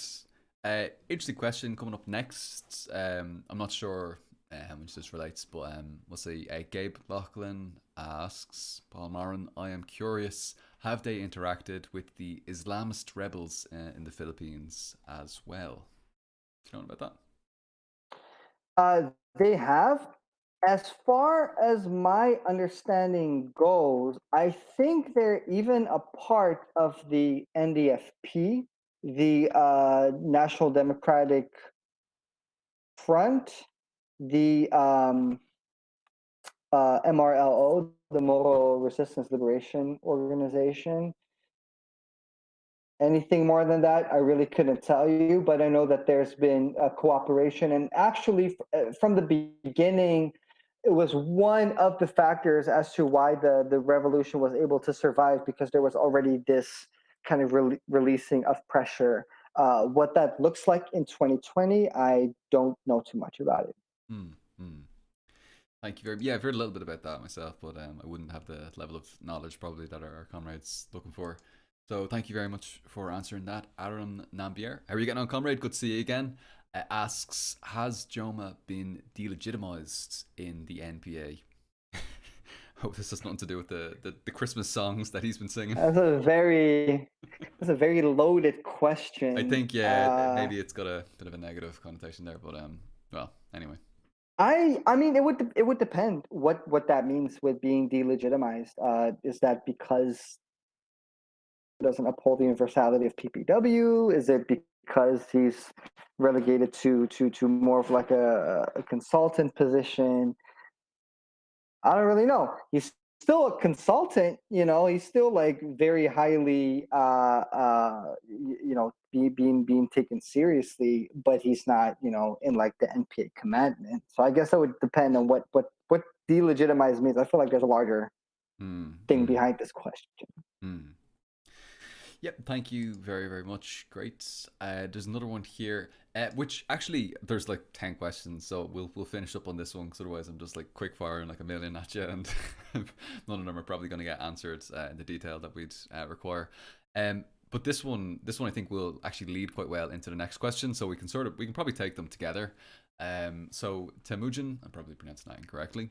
Temujin says, does Space Babies think that a general strike like the one in India, I'm assuming that they're referring to the one in India right now with like 250 million people at the moment, like the one in India, would be more effective than an insurgency, considering the Naxals of India have been fighting for more than 50 years and haven't had success? So yeah, so here I think we're sort of getting back to that kind of issue of like PPW versus kind of the more traditional kind of insurrection and stuff like that. But yeah, let's take a look at that question, because that's actually going to tie in with the question that we had already sort of had on our shared Google document, and we'll phrase it in the original way. So the original way that we'd phrased it was, why did they decide to pursue the protracted People's War approach rather than the traditional Marxist-Leninist strategy of armed insurrection emerging from a general strike following years of legal struggle? So why did they decide to take this particular approach? And I know you've touched on it as we've gone through this, but let's maybe solidify it a little bit more. Yeah, first of all, I'm really glad that this question is asked also in the context of I wouldn't go as far as to say that the Naxalites haven't had any success. I think that's a pretty to make, of course, they're struggling and dealing with a lot of problems, but the movement is still there. And also, True. you cannot survive, especially fighting against the Indian state without there. Like taking over the country would be the next step, but to be able to be in the middle of an armed insurgency and not like a parliamentary struggle like the CPI Marxists, Mm. that's those are some tough conditions. So just mere survival. We can look at so many movements. Whatever. So, but I do understand the. I don't want that to detract from the relevancy and legitimacy of that question. Mm. The very quick and easy answer, they have tried, right? Like pretty much any time that they implemented an insurrectionary model, they got fucked. There's been factions of the party that's been pushing for this line and have tried to implement it, and every time they get wrecked. And then every time they actually follow the general line of protracted people's war, they succeed. So it's just something like practice, even in the beginning. And they studied Mao, right? Who really helped theorize the theory of the protracted people's war. But even in the beginning, they wouldn't pay as much attention to like building a mass base among the peasants. And when they didn't, they get annihilated quickly. So through practice, they found out that it wasn't necessarily. And for me, in a semi-colonial context, has kind of gone through this experience of, all right, we need people's protracted war, that is necessary if you want it to be a social revolution. Cool. And here's where we might get into some, muddy waters. Or, for example, like Burkina Faso. Right? Burkina Faso essentially was a coup, and I love Thomas Sankara. Things to be criticized there, right? Like it wasn't had the protracted people's war model been followed there, I don't think the revolution could have been defeated very easily. And I think that historically, revolutions, so not just taking power while the bourgeoisie is still, also is still a very sizable factor, like a thorough social revolutions, I can think of any that have succeeded without there being a protracted people's war element to it. Even in the case of the Soviet Union, you have the Civil War, that went on for years after, where they really had to deal with like the remnants of the white armies. Again, in India, I think that's usually, again, there's parties that call for these like general strikes, but they're not engaging in armed struggle, right? Like once you turn to armed struggle, the whole shit gets different. You can have a massive urban movement that is being allowed to operate if you don't make that leap. I think that's really important here. So then you have the question of, okay, does the insurrectionary model make sense at all? Kind of then push it like, if it doesn't, is people's protracted war a universal strategy that works outside of the semi-colonial context? I mean, I feel like for the case of semi-colonies, for me, historical evidence pretty clear that protracted people's war, would have to be the answer for that context, just because we have historical knowledge about this so many times it's been implemented and how it went wrong. Like we can really pinpoint that. In the case of imperialist countries, I would not feel, I don't feel equipped to answer that question. What I do know for the Philippines is the last thing. If it wasn't semi-colonial, they probably adjust their strategy a bit, but I also don't think they would go for a full insurrectionary model. I just don't think we really have a successful, historical example to back that up. Yeah, there's a really interesting conversation, like ongoing conversation about the universality of protracted people's war, especially like with regard to like, I don't know, could you do that like in fucking like England or something like that, or like Los Angeles, or like in, as you said, like kind of imperialist cores and stuff like that. But I think like one thing that's for certain that certainly in these kind of feudal, semi-feudal environments like the Philippines, I think that there's pretty strong evidence to say that it's pretty much the right approach. And as you said earlier on, we're not necessarily talking about a country with a massive industrial proletariat. We're talking about a country with, well, as you said, at least plus 60% peasantry. So, I mean, that requires a little bit of a different kind of approach to carrying out the revolution and stuff. So yeah. But I will say it is actually, it's an interesting one because I like earlier, like before, I used to think that the insurrection versus PPW thing was just like MLs versus MLMs. That's I thought it was just that as well. But we were talking a little bit before the stream went live, and actually this is something that's still pretty hotly contested even within the MLM camp as well, which I think is quite interesting. I think that most MLMs are pretty certain that PPW is pretty universal, but maybe there's a small group who have some questions with regard to like imperialist cores and stuff like that. Do you want to touch on that at all before we move forward, or?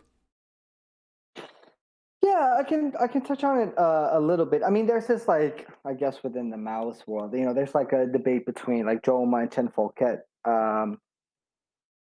Norwegian Maoist group, universality of protracted People's War. Um, yeah, I feel like any Maoist would not question the legitimacy of it, and even when it's about like universality, it's kind of aspect of it is universal. Are there things that would have to be bended a bit for the imperialist context? Mm, Um, there's just no one who would really be able to tell what that looks like, because mm, it really hasn't happened in that way. I feel like that's a really big opening, where a lot of theoretical work would need to be done. Of course, how do you do that? You have to put things into practice. So again, I don't feel equipped to really speak on that.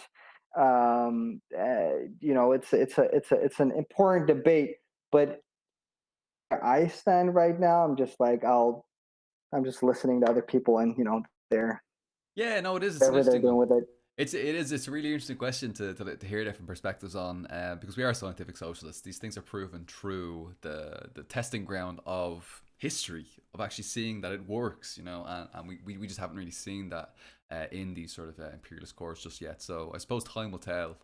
Um, but yeah, definitely, it's definitely worth listening. I think to some different perspectives on that from modern theorists in the who are dealing with this in the terrain.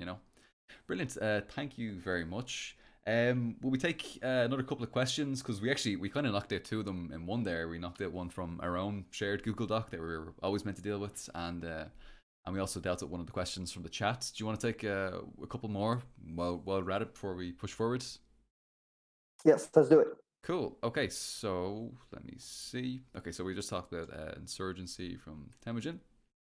Um, There's a question here from Aaron Nambier. Are there feudal or semi-feudal characteristics in rural Philippines? Which I think you talked a little bit about earlier on, when we're sort of looking at the context. Do you want to just touch on that quickly before we push forward? Sure. Yeah. So it's semi-feudal, which means that there are feudal elements, right? You have landlords, you still have peasants who work on the land of the landlords, and they have to give a certain percentage of the crops they grow.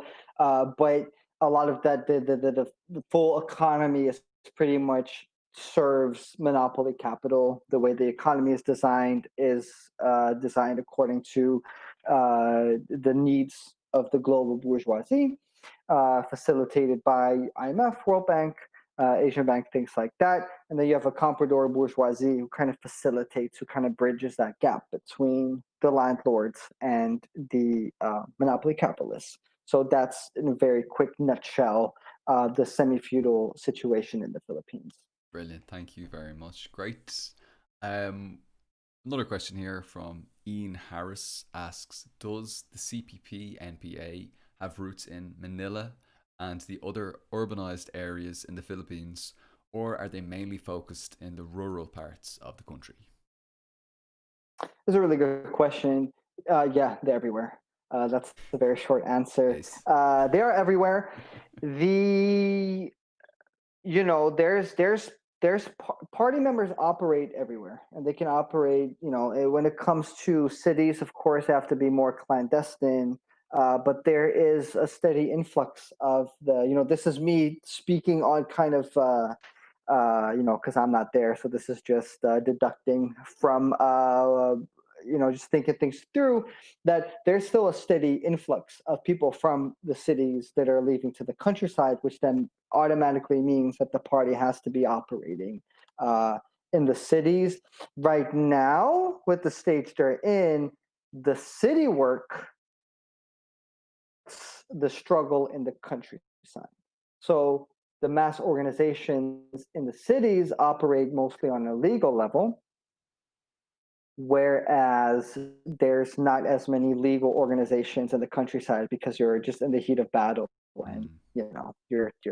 you automatically have to engage kind of in the underground struggle. So yes, there is, but right now the city work has to strongly support the work on the countryside. Mm. Very good.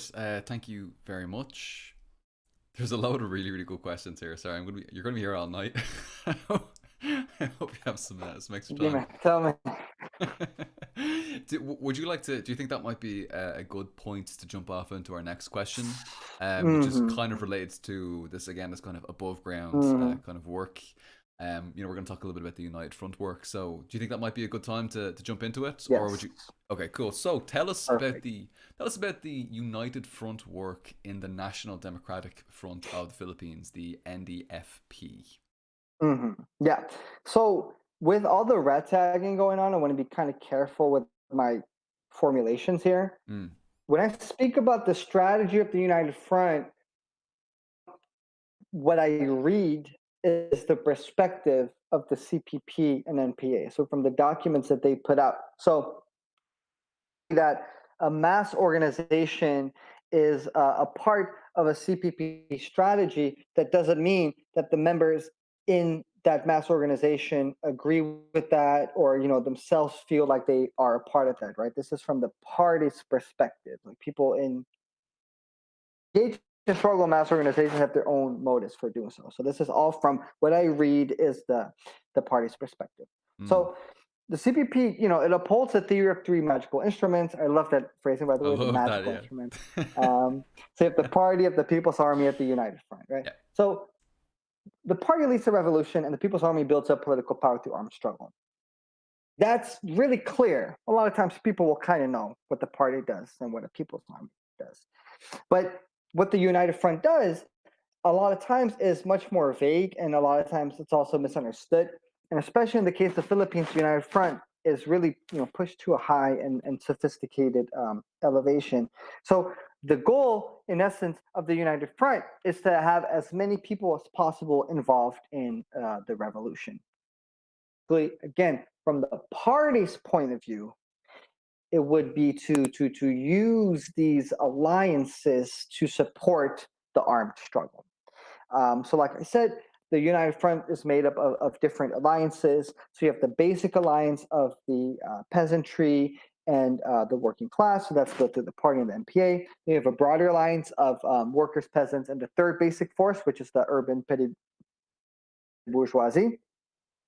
And this alliance mainly takes place underground through the NDFP, the National Democratic Front of the Philippines, which I'll get to in a second, as well as above ground alliances. And then you have an even broader alliance between the basic force of the revolution. And then there's an even broader alliance. It's really taking in everybody, which is like the progressive elements, quote unquote. The progressive classes working together with the reactionary classes against the most reactionary clique. So what does that look like? That means, like, you can have a landlord who's fucked up, who's obviously reactionary, but they might just be down, very easily pay revolutionary taxes, or they are very willing to cooperate on land reform and things like that, right? To make things easier for you at that point, it would not be smart to just it would be smarter to cooperate with anybody who's willing to cooperate, if the local conditions, of course, allow for that. So you have so you build the basic alliance of workers and peasants. You win over middle forces like the petty bourgeoisie, national bourgeoisie, splits among reactionaries, and you isolate the farthest right. So you constantly cast the widest net, the narrowest target. Now, the United Front work, it makes sense because it's part of a larger strategy that focuses on the armed struggle as the primary method. Front supports the armed struggle, and not the other way around. Mm. Or even worse, that the United Front is just there because it's a magical instrument, but there's no strategy for it, right? Um, Working together with the PB because they're scared for sectarianism for its own sake or something, but because again they figured out how the PB fits into the revolutionary strategy. And I keep emphasizing that we do not have this class analysis that really in the imperialist core, at least in the US, of how the PB fits in the overall revolutionary strategy, right? So this United Front work, when they started in the 70s, it made sense because they already had their class analysis. Like this is where we need to get to. So that's really important. That's one way to kind of envision the United Front as like a set of alliances that weave through together through under the party's leadership.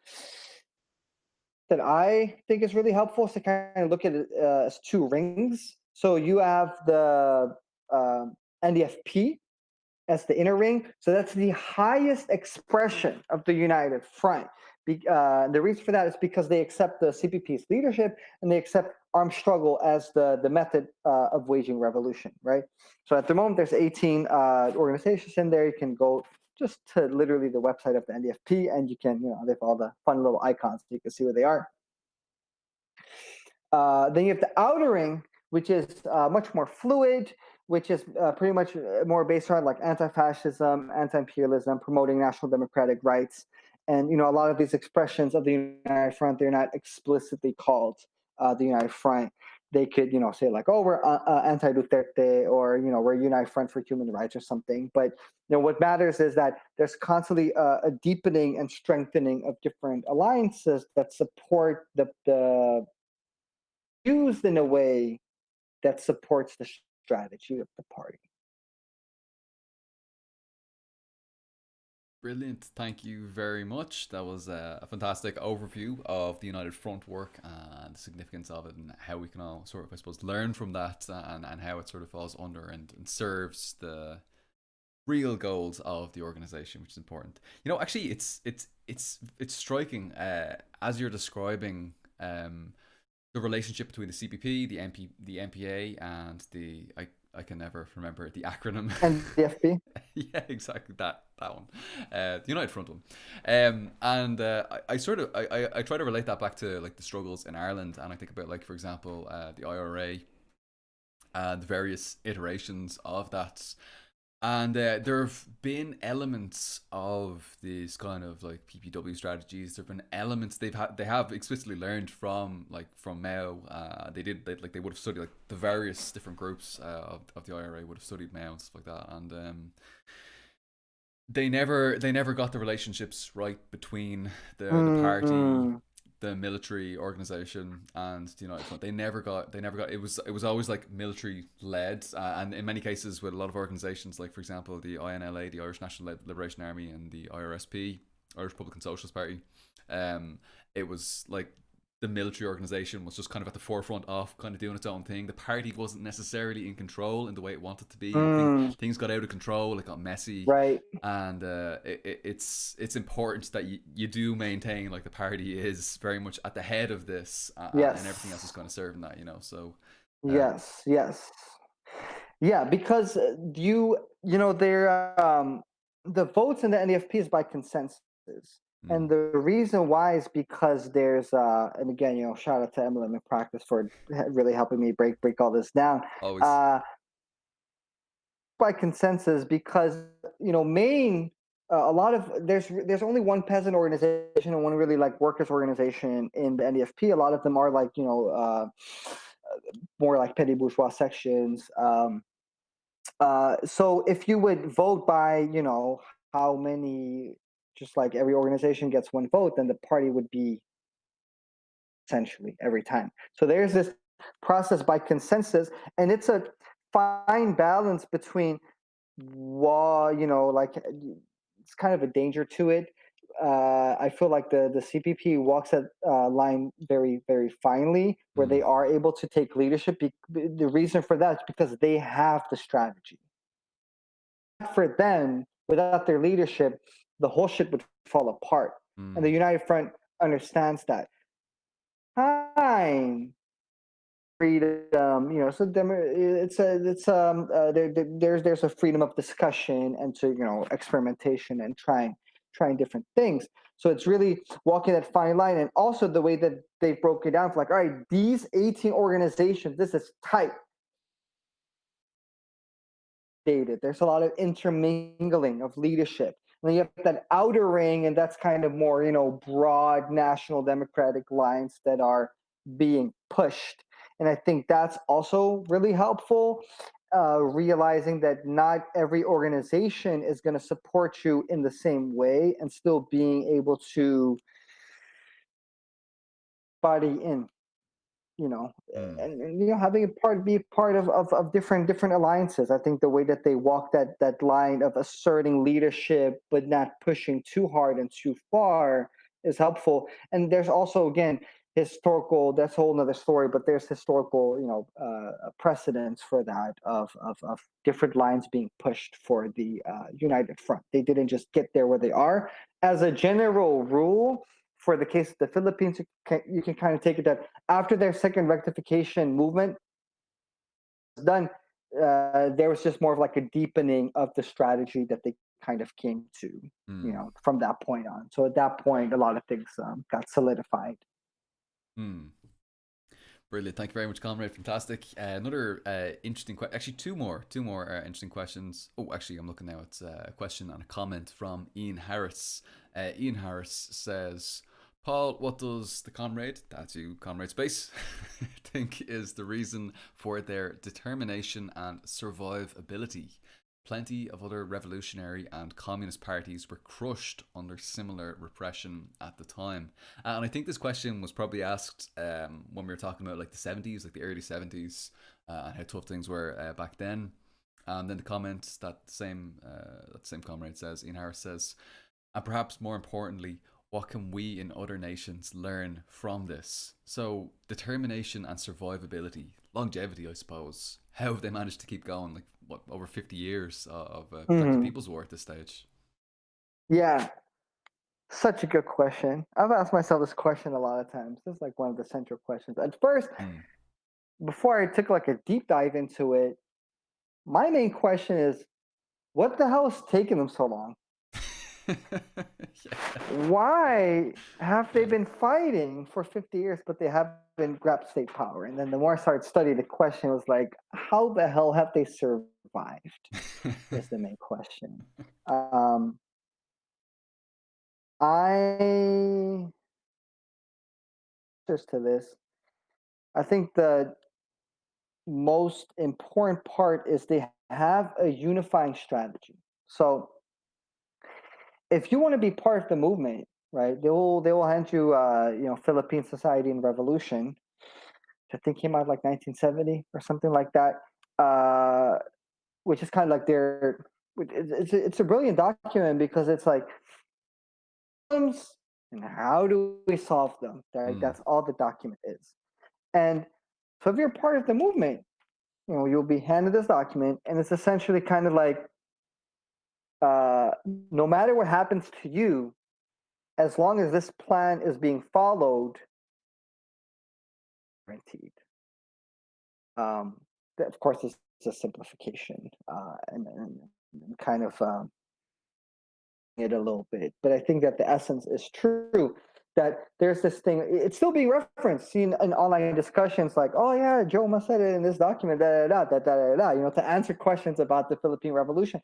That's a strong, you know, and I think there's a lot of revolution, and why is it a strong plan? Also because it has adapted to, starting from Mao Zedong thought now to Maoism, that it's taken the new experiences of the science of revolution and incorporating it in their revolution. So there's a unifying plan, that they're still following the same plan, and it's being updated as they go wherever it's needed. And every time that, why did this rectification happen, is because there was a deviation from the plan. A lot of times it wasn't that the plan sucked, it was that there was a deviation from it, right? It was kind of like, and further clarifying that unifying plan. So what can we learn from that is that you need a fucking plan.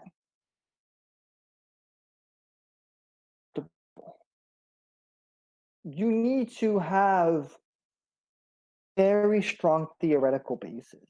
There is such a theoretical void, in my opinion, on how all these revolutions that were waged in the semi-colonial context, how they apply to us. Plan I can point to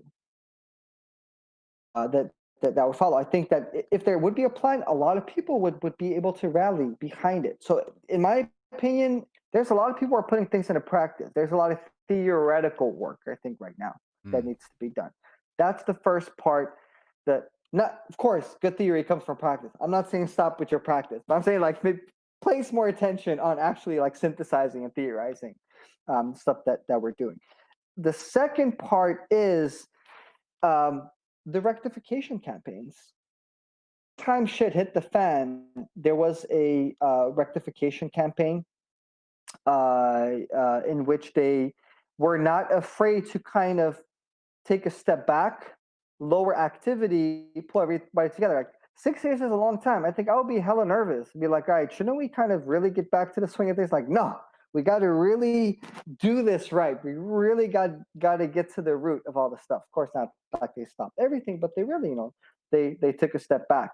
And then as a third thing, now talking about it, that's come to mind is that they seem to have a good mix of old and young people in leadership. Constant preparation of the next generation. There is making use of experience of the older generation and directly having younger people be in leadership positions to really gain experience of that.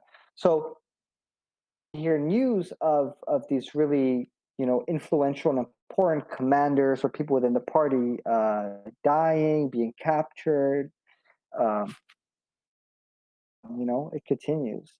So I think those three off the top of my head would be why. But I think I'm still kind of wrestling with that question too, because it's so complicated.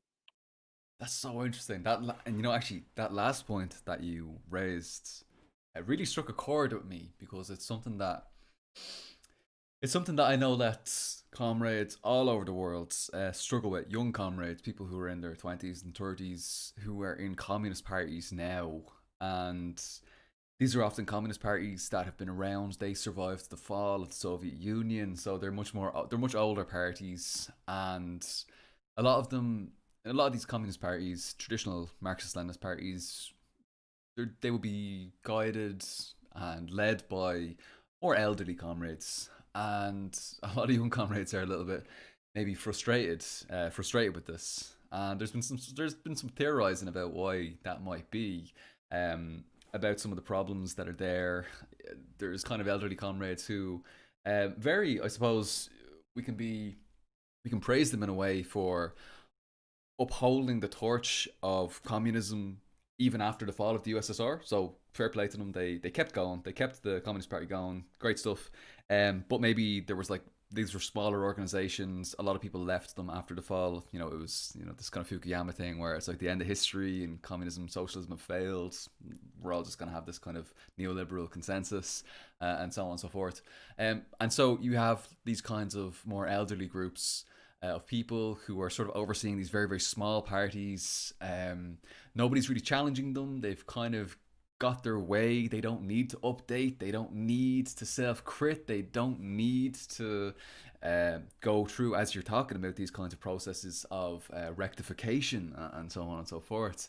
And I've seen comrades from all over the world echoing this, literally almost every country, you know, especially like people in youth movements. So that's really interesting that you did mention like the importance of having young comrades in positions of influence and power, so that we can actually keep on growing and developing as a movement, rather than just kind of trying to like get back to Marxism Leninism in like the mid 1900s or something like that, because there's been so many advances since then that we need to we're kind of chasing our tails here. We need to play catch up. There's a lot of work to be done. But yeah, that point really resonated with me there, actually. Sorry, that was No, just a that's comment. so.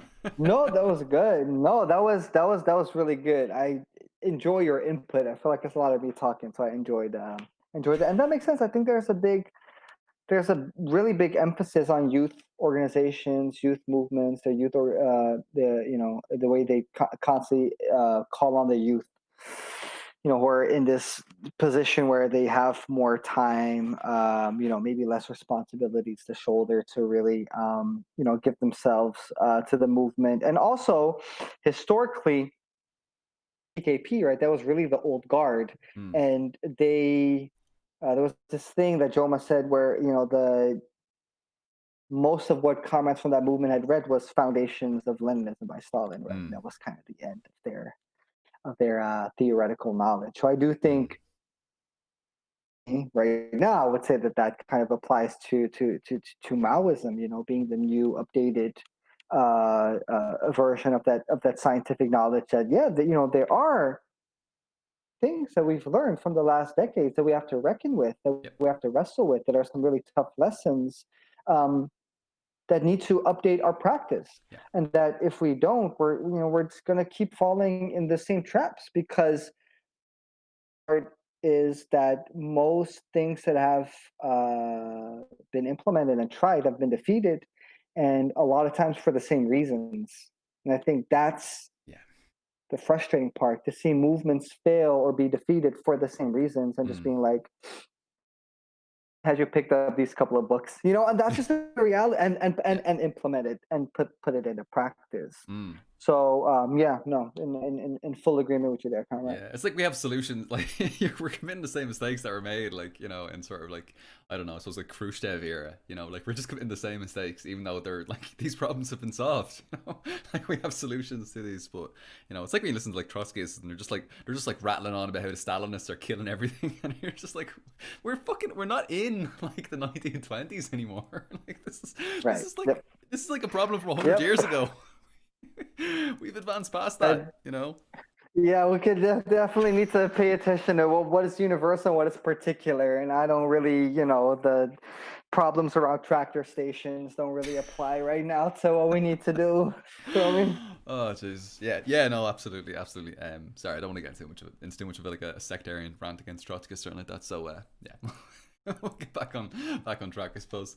Thank you, comrade. That was absolutely brilliant, and lots and lots to think about there. And I'm sure the audience will agree. Will we take a few more questions from the people in the chat? Will we? let's do it. I'm just checking time wise. How are you doing? Are you okay to stick around for a I'm bit? good. You're good. I'm Okay. going to stick around for a little bit longer. Cool. Okay, cool. So, yeah, okay, so let's take a look at the next one here. Martin Barakov asks, Paul, can you ask Space Babies about the prevalence and growth of anti imperialist students in universities and their relationships to the NPA, seeing as they seem allied and also hostile to the Duterte government? Mm-hmm. Any It's a really thoughts? good question. I feel for a lot of like these more specific questions. I think it would first of all really be great if you would have as a next guest somebody from in the movement who would be able to these more specific with things that are happening right now, or are much more in tune with Mm. with changes in the movement. But I do know, yeah, there's NPA. There was that's what you linked, Paul. You linked this AMA of this person said, "Yo, I'm an NPA rebel." Yeah. Are you sure? Anything. Are you sure you are? Uh, Proof. and yeah, I just saw in the comments people going on about like how there's NPA recruiters at universities and Mm. things like that. I what I know is that starting from 2016, pretty much with Duterte, there's been a new bump, a new resurgence of the revolutionary movement, and because of Duterte. I mean, really, like, the guy is a fucking clown and does a lot of Yeah. fucked up shit. So that should speak for itself. That, and then also, interestingly enough, I think one thing, if I would also have to make an educated guess, would be imperialist contradictions in the Philippines, with China being a new contender and trying to contend with U.S. imperialism there, and Mm. gain more hegemony and control. And then also for this year specifically, where the George Floyd, that MLM in practice told me had a big impact on people in the Filipinos, because American culture is so big there, and it's a lot of, as a person from the Netherlands, right? Like, also American culture, that's like so much Americanized shit. All of our cultural products, same thing. Mm. Big influence in the Philippines. So then when they saw the U.S., they were like, oh shit, maybe this is kind of cool. Hey, they're doing it. Hey, we're doing it. So it was kind of like this new, like, resurgence and pride um, in the movement of the Philippines. Mm. That's as far as an answer that I could give to this question. Mm.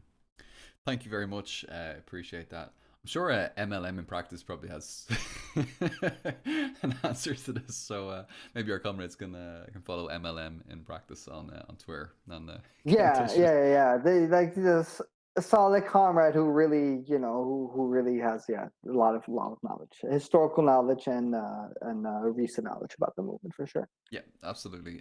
Thank you very much. And by the way, actually, it was interesting. We were talking about sort of like imperialist influence and stuff like that. That's the next question. We will be talking about that next. Before that, maybe we'll just knock out a couple more of these questions. There's a big list of them. They're kind of piling up as well. So I kind of just want to power through a few if we can. Maybe maybe briefly, I suppose. Aaron Nambiar says, Paul, I think the NPA shares more tactical similarities to the FARC than the CPI Maoist. What would you say? Do you have any thoughts on that, about the similarities between the NPA and our comrades in Colombia? Um, as far as I know, both CPI Maoists and like, they're both engaging in the kind of the classic of protracted people's war. Mm, With going from a strategic defensive to strategic stalemate to strategic offensive, and that there's a lot of, from also what I read, because they have like the newspapers from the CPP and shit like that, that they put out, that there's and visits and even trainings done between them. So I know that there is a very strong link between CPI Maoist, CPP on a material level, as well as a strategic level. So from what I know, that's not necessarily the case on both, with FARC, who I think are much more influenced by the Cuban model, mm, which I could be wrong about. So if comrades want to correct me on that, but from what I know of them, I think they're much more aligned with Cuba mm. than the Cuban experience than PPW. I think this is ML's trying to claim, trying to take credit. Yeah, I mean, if you can back it up, like, shit, I'll self-create if you can back it up. If you can give me the thing, I'm down to be wrong about this. Yeah, if the comrade wants to maybe put something else in the chat that leads him to this conclusion, then yeah, we can definitely come back to it if there's any updates. Thank you very much. Ian Harris says, does Space Babies think this over bureaucratization can be avoided using more digital mechanisms of communication? Ooh, futuristic question here. Any thoughts about that? Okay. I like this question. Trying to think more of conditions into account. Um, I think no, for two reasons. One, I feel that regardless how many precautions you take, digital communication is just risk. You're like, engaging in armed struggle on that high of a level.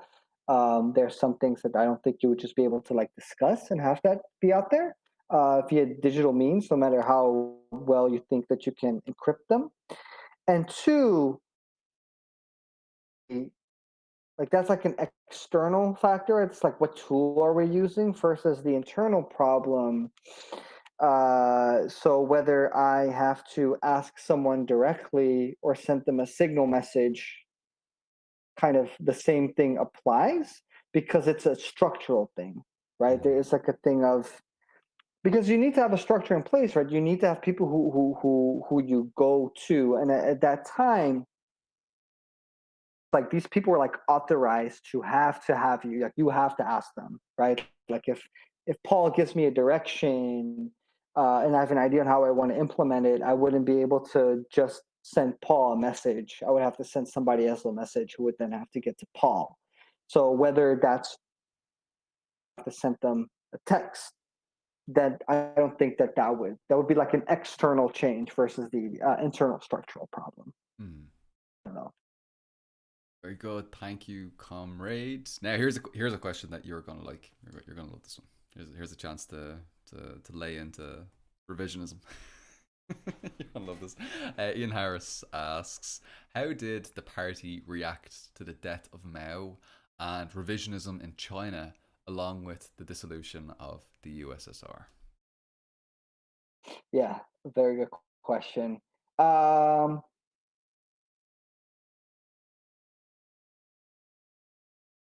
I know that when there was communication between the CPP and the CCP,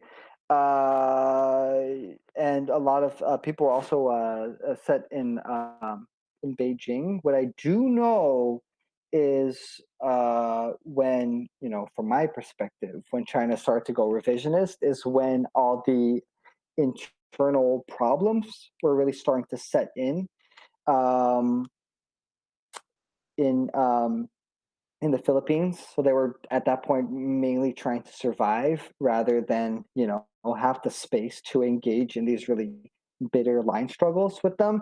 Uh, I mean, they did, with the whole Sino-Soviet split, they chose like China and things like that, and there was like a lot of influence coming from China. But I think at that point they were mainly focusing internally on how to survive.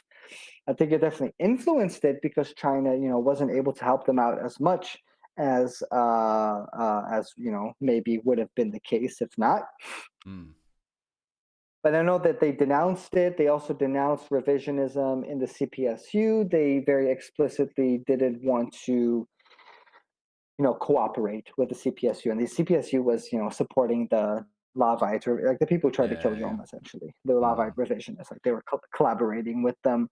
So then after that, what's interesting is that the Philippines kind of had, as a party, more of a neutral stance towards the CCP rather than an antagonistic one. Mm. It only really started to become antagonistic uh, around when Duterte started to open up more to China, and you had a more, Chinese imperialism Yeah. really entering in the Philippines.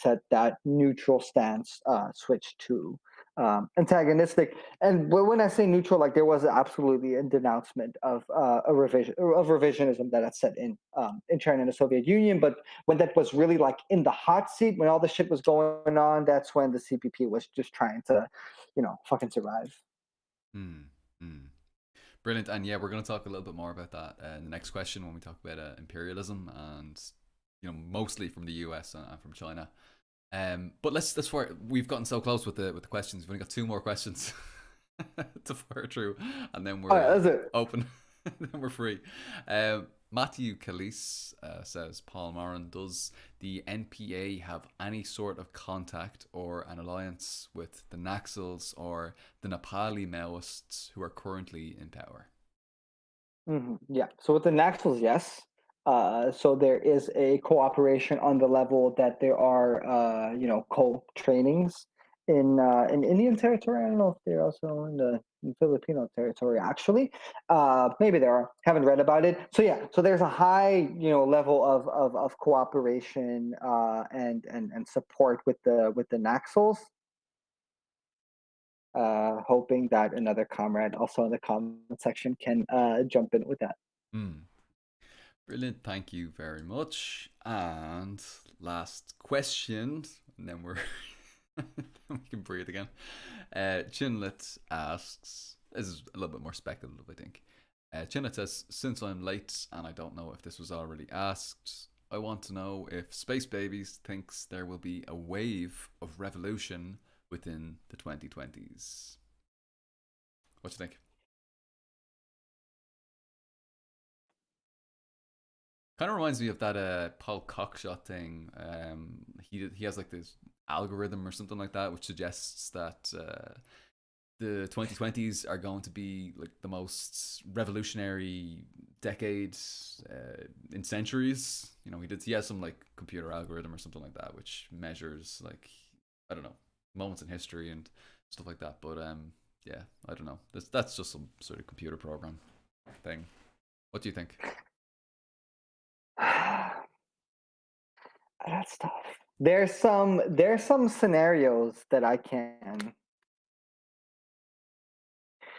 which related to the topic. I think when the CPP is successful and is able to grab state power, that will be a enormous, it's like the first fucking beacon of hope. I guess, Yep. from a Maoist perspective, and that surely has to influence also in Nepal, in the Southeast Asia.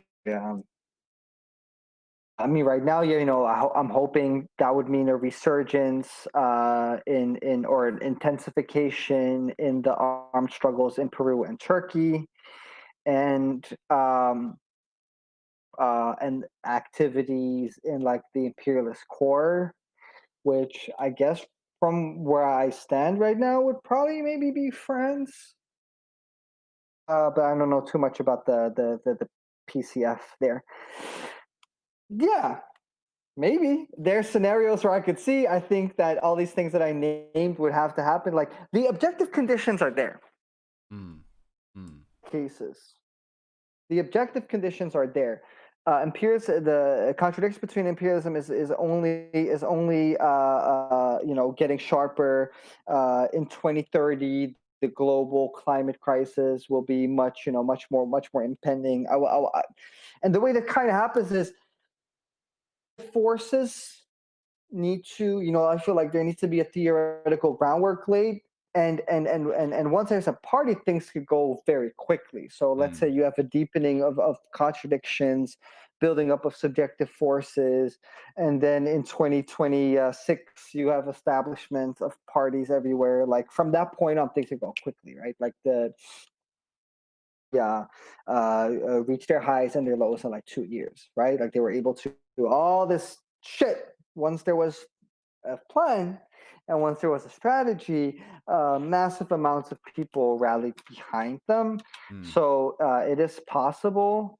Whether it's going to happen, I give the very corny answer that's up to us. Love it. Yes, get out, do a revolution. Let's make it happen. Absolutely brilliant. Thank you very much, comrade, and thank you for your patience of getting through all those. There are a couple more general questions which aren't related to the Philippines, which maybe at the end of the stream, if you have a little bit more patience and you have a bit of time to hang out and discuss some other points, we can talk about those at that stage. But for now, let's go ahead and return to our, I think probably the last question, the last big question on the Philippines. We're going to talk a little bit about imperialism. So, how can we make sense of the imperialist aggression towards the CPP Npa, particularly with regards to the US and China? Right. Yes. So in the big picture, U.S. imperialism is still dominant, right?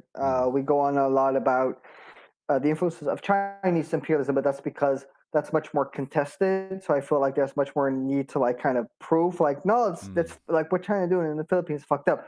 That what the U.S. is doing has been doing for over 100 years. Like, we know that. But still, right? Okay, so the U.S. it's the number one foreign investor in the Philippines, number one largest export market, accounts for 43% of hot money inflow. Presence of military base diminished, but still military presence. Why? Because the U.S. imperialists, they're really worried about the CPP and NPA, right? They know what a high threat level it is. Their strategy right now is by not paying any public attention to it, but internally they're worried. The CPP and NPA will be a real threat to global capitalism, right? When they succeed, it'll be, like I said, kind of first new beacon of hope that will transform political imagination and make revolution feel possible again. When the CPP Stop! I'm gonna tear up. no, but seriously, right? Because we come from a framework of like there is no alternative, and right, yeah. that will be the first alternative. Right? We're still in that era. I'll be able to talk to people about Marxist theory and be like, yeah, this shit is not outdated. Look at the Philippines, right? So it would just it's like we like globally, internationally, we really need to put our weight behind them. You know what I mean? Like, and the reason I'm really saying that's because we're not doing that right now, and we really need to. So anyway, yeah. So there's still like deals. So Trump made a deal this year of like $1.5 billion worth of weapons that are sold to the Philippines. Of course, going to go to the fighting CPP, NPA. Same thing in China, right? So there's a contention with the Southern Chinese Sea between China and the Philippines.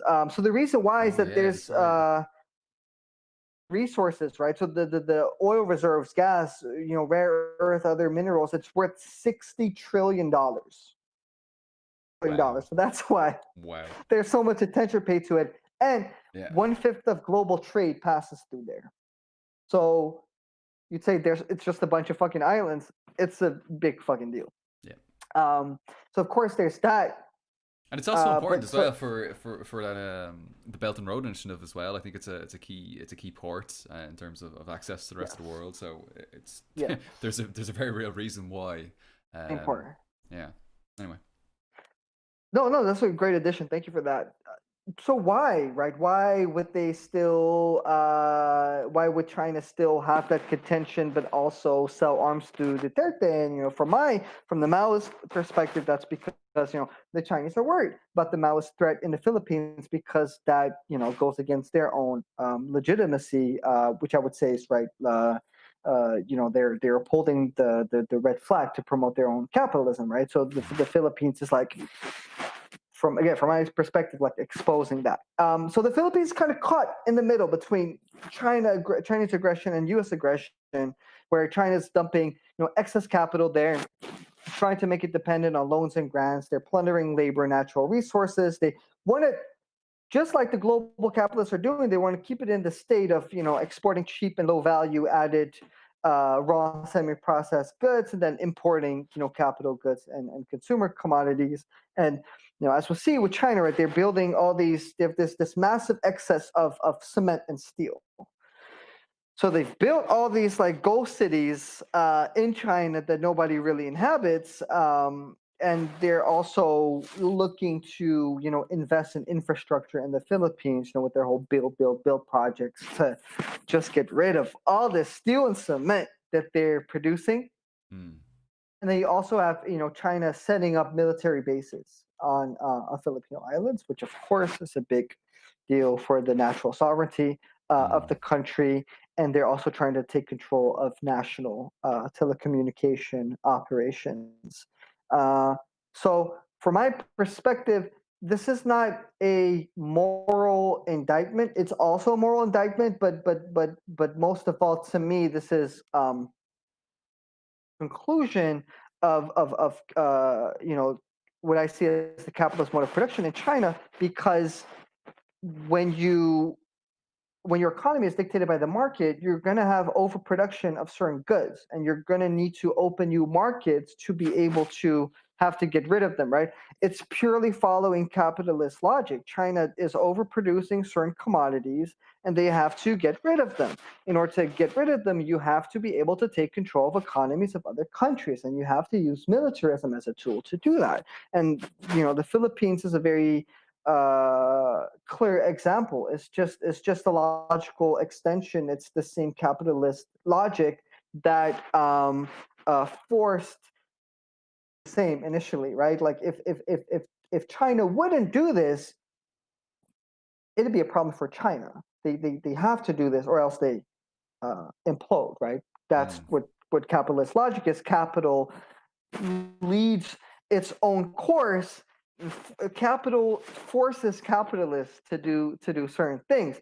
So whether there's Chinese capitalists who truly believe that this is the way for socialist liberation, about what they think or how they feel. What I care about as a scientific socialist is what the logic of capital forces them to do.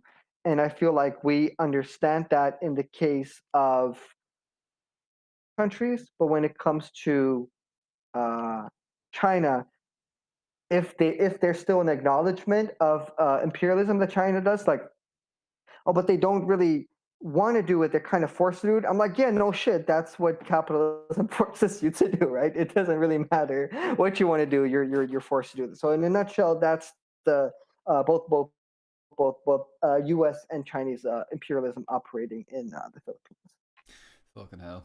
It's a bit of a fucking wake up call as well. Like when you kind of put like military bases in that kind of context, and there are like whatever you think about China as being like a potentially progressive role force in the world against US imperialism or something like that. I mean, you can't you can't deny that it's kind of fucked up what they're doing there, and likewise, it's kind of fucked up like that they've got like military bases in Djibouti, like in Africa. Like it's kind of fucked. Like it's like you've got a mate, you've got a friend who you've been defending for years, and it's like, dude, you're doing something kind of fucked up. You kind of need to Yes, like it's getting reassess the tougher and plan. tougher to defend China. Yeah, Yeah, yeah, yeah, yeah, it's yeah. and especially like in the last few years as well, as you said, like it's only since Duterte came in that it's really, as you said, the contradictions have become much more antagonistic. That military base in Djibouti, I think it's only about 2 or 3 years old as well. Belt and Road things kind of going down some pretty weird pathways. Yeah, it's a little bit fucked up. Yeah, yeah, It's a little bit fucked up, to be yeah. honest with you. Yeah, yeah. To me, it's just like, yeah, the reason why, like, what logic compels them to do this, right? What Yeah. economic logic compels them to do this? What in their base compels them to do this? And again, with the U.S., like we have so many other historical examples of you have like if you keep developing capitalism, you have to reach imperialism at some point, right? By a Because stage. you have to, yeah, exactly, because you have to get rid of excess capital.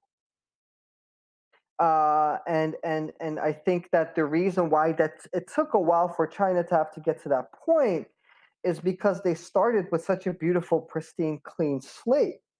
And this might be, getting into the China discourse a little bit, but I do feel like it's Mm. important for the context of the Philippines. Like Oh yeah, definitely. that, start out with no debt, with for me their capitalist restoration. Start out with no debt, with a massive pool of labor that is highly trained, and a lot of areas for investment internally being open, a highly established internal crediting system that didn't so they didn't have to go otherwise. So they had free reign for to develop their capitalist without having to resort to imperialism. And now we're in an era where, and we see that in the Philippines, and we have to contend to that. And so, I mean, like, okay, if they're still opening, if they're still allowing market forces to rein things so they can keep developing their productive forces, uh, then does that still make sense if their productive forces and capitalist logic is developed to a point where they have now become capitalist country? You know what my answer is? I think it'll just be good for comrades to think about that. And as the last thing I'll say, like, understand why, especially on the topic of China, it's a very sensitive topic, Mm. sensitive than other topics. And I think the reason for that is because if I would believe if I believed that China is socialist, I think I would be a much happier and hopeful person than I am right now, because that Yes. means that there's a massive force. You sleep easy. Fine, U.S. imperialism is losing. Shit, we got this whole force. China would be the savior of the world, right? Like Just take it easy. according to that narrative. Yeah. Now, that can be kind of traumatic because the future is looking a lot more bleak. So I understand this, that there's also this strong emotional appeal of like, we don't even really want to think about that. Hopefully today I've given you a new narrative to look at, that there is a new Yeah. revolutionary impulse. We don't have to make excuses for Chinese imperialism. The CPP and NPA are here. CPI Maoist is here. There's other people's wars that are being waged. It's a tougher, but for the love of God, it's a road we can walk on. Fucking yes, absolutely. Extremely, extremely based. Thank you very, very much for that. It's so funny that like you talk about how like if we just imagine that market socialism is a thing, if we just entertain that idea that that actually exists, then you do rest so much easier at night because you're like socialism's winning. And anytime someone says to you socialism doesn't work, socialism's never worked, you can just say, "Look at China, baby, it's working." Exactly. Or And you 800 have to go million. back to like, you don't have to go back to, well, in 1976 and 1970. You don't have Yeah. to do any of that. Just like, You yeah, don't just have to look talk at about it. counter revolution. You're just like, it's cool. Don't worry about it. We got this. Fuck it. It's cool. It's cool. So yeah, yeah. Anyway, a lot to think about there. The people in the chat are going crazy at the moment. I'm glad I'm not seeing No, it. in a positive way. It seems in Oh, general, but yeah, that's it's a really useful point to think about, and we should always, as we said, rectification. We should always be encouraging ourselves to go further and go deeper and to challenge ourselves, and and maybe understand why there was this push for anti-revisionism. You know, a push back against revisionism, and why I hope hopefully this conversation has helped comrades to understand why it was that the CPP NPA needed to take this path that they took, and why modern Marxist revolutionary organizations have chosen this path. I mean, it didn't just come, they didn't just pluck it from the sky and decide, I want to be a dick. I want to say fuck you to everybody who thinks such and such right. country is socialist or whatever. No, there's reasons for that, and I think that a lot of comrades, if they get involved in their local communist organizations, they'll probably see for themselves some of the ideological walls that are sort of put in front of them by following a methodology from 1917, which worked very, very well in 1917 in Russia. But, this might need to be updated and adapted to, modern contexts all over the world and stuff. So, Right. yeah, spin truth here. Yeah. So thank you very much. That was absolutely brilliant. Um, yeah, fuck, I'm absolutely lost for words. That was so fucking good, Space. Fucking hell. Are you cool with I think we've pretty much covered the Philippines now. Is that are you good? Is there anything else you want to say in the Philippines, or are we good? Uh, I do, but I guess that's more of like a last portion of shout outs. I think if there's any questions in the chat, I can still take like a couple before I'll probably have to run. Yeah, before we like pass out from exhaustion after all this. Yeah, no, you've done a marathon here tonight, so thanks very much. Or sorry, it's this afternoon, I think, on your end. But thanks very Yeah, much it's for that. afternoon for me. Yeah, well, there's a couple more. There's a couple more questions in the chat. They're not actually related to the Philippines, so it might not Okay. be a bad idea to, if there's any final closing words on the Philippines, we can probably wrap that up Okay. now. So, Yeah, what you think? for sure, for sure, for sure, for sure. Yeah. So again, ongoing revolution right now. If there's any Filipino comrades near you organizing, if you're in the imperialist core, check out Anagbayan. Um, Yourself on this movement, see what lessons from it apply to you. as well as like we speaking from the imperialist core, they go a long way in the Philippines because of the conversion rate. So like any material Mm. support is celebrated, and of course, the best way of supporting them is to make revolution here. But yeah, I think if there's especially when it comes to U.S. intervention for comrades in the U.S. Just like how a mass movement was able to help Vietnamese comrades during their liberation war, essentially we would need to be doing the same, and also globally. Mm. When it comes to fundraisers and all that good stuff, I will link that. I will send you the links. Everybody go on Twitter, follow MLM in practice. Again, I'm a humble student of this revolutionary movement.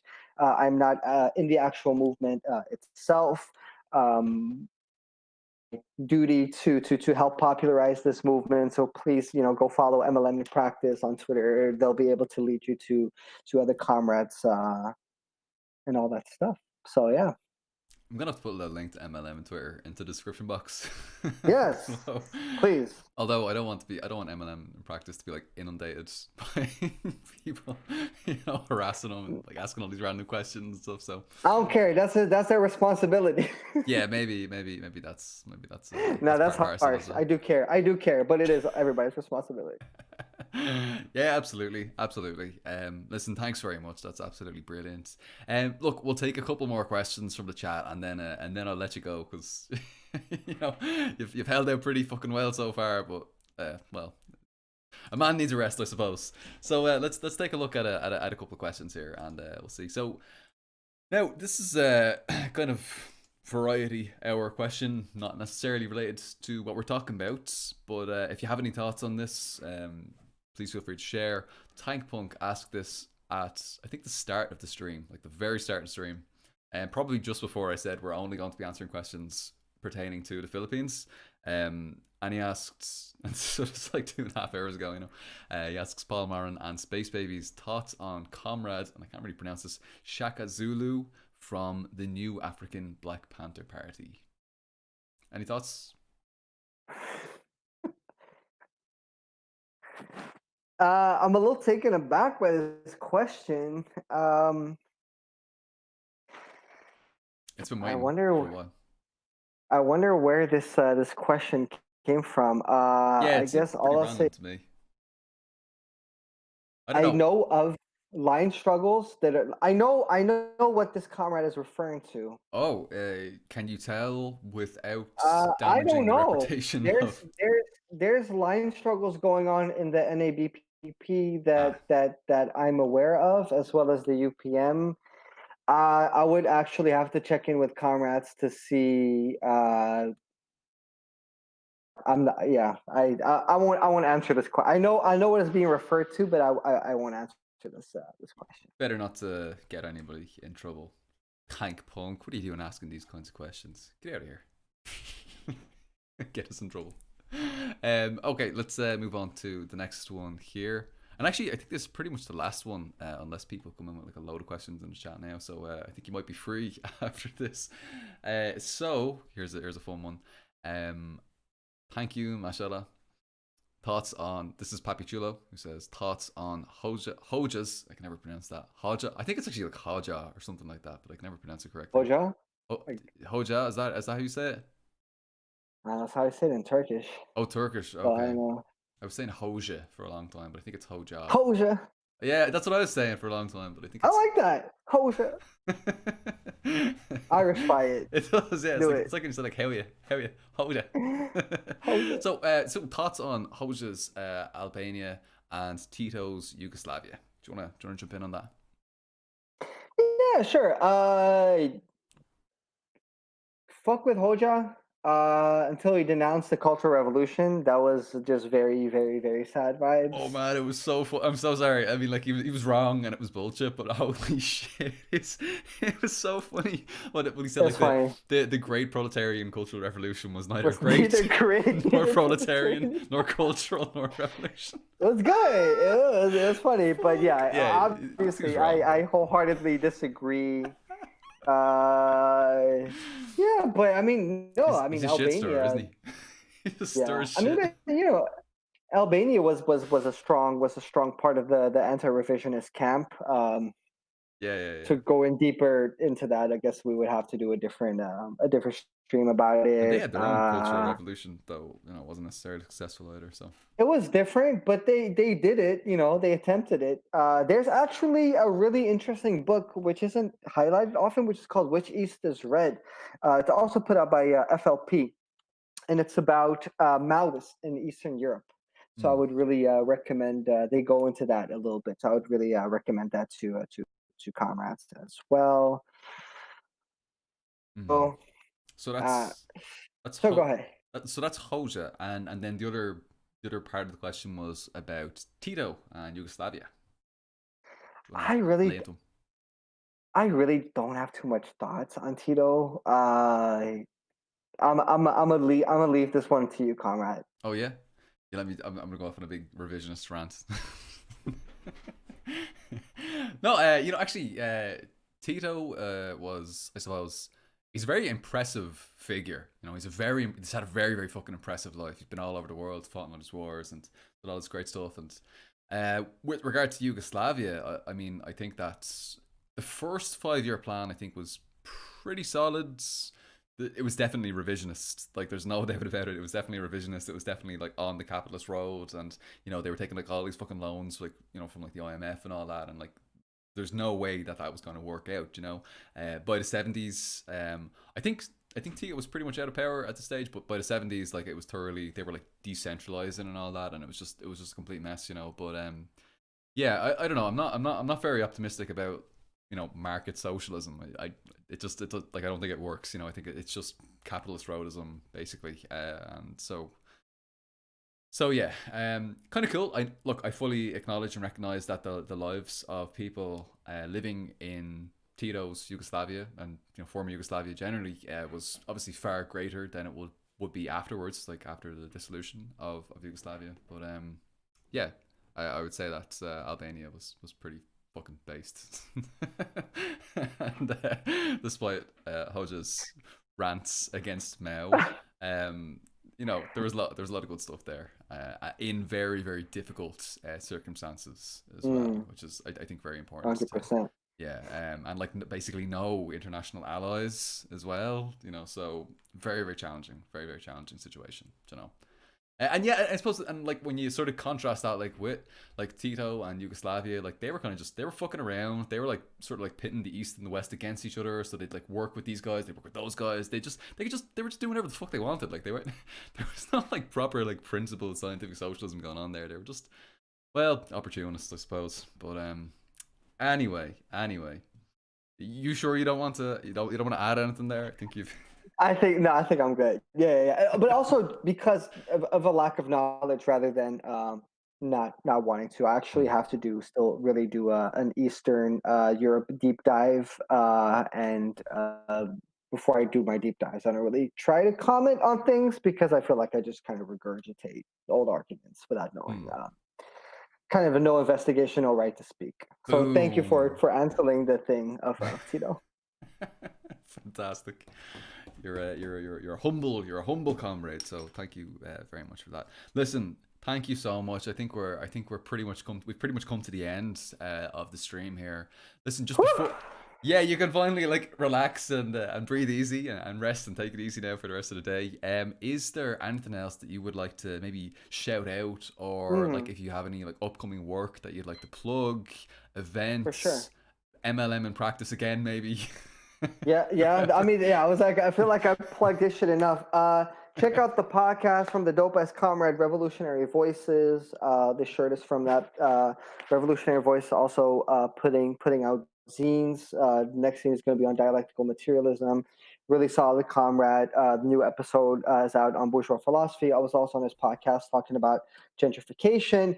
Marx in the House is still, we're still coming out with new episodes, and which I'm excited and a little nervous about. Next week, I'm releasing a new EP called Space Babies Volume 1. Oh, shit. My first stream, where my goal is to, I want to release it like that day and have it, play it, have like a live release essentially. So I'll be listening to the EP together and kind of pause after every track and talk about it. When are you doing that? Next week, Saturday. Next Saturday. Very fucking Yeah, cool. yeah. So so tune in on that. If you give my channel a follow, then you'll see it pop up. I'll probably hit up Paul tomorrow and be like, yo, how do streams work? How would I go back in this? Wait, man, I'm gonna get over my fear of hosting my own stream. So come, it's gonna be fun. It's gonna be new music, and honestly, the best way to support me is to stream my music, is to check out my music, because it doesn't, cost you anything except for music subscription you might already be paying for. So, checking out my music, promoting my music. Just type in Space Baby on, any of your wherever you get your music from, and stream my shit. That will be a big help. Big shout out to you, Comrade. This was really great. This was so much fun. It fucking was. After doing all this talking, but this was great. I had such an amazing time. You're a solid, funny, dope ass comrade. I appreciate you a lot, for real. So this is just great. Just much love. Thank you so much love in return as well. You can't fucking say nice things about Irish people. We can't say compliments. This is like fucking violence right here.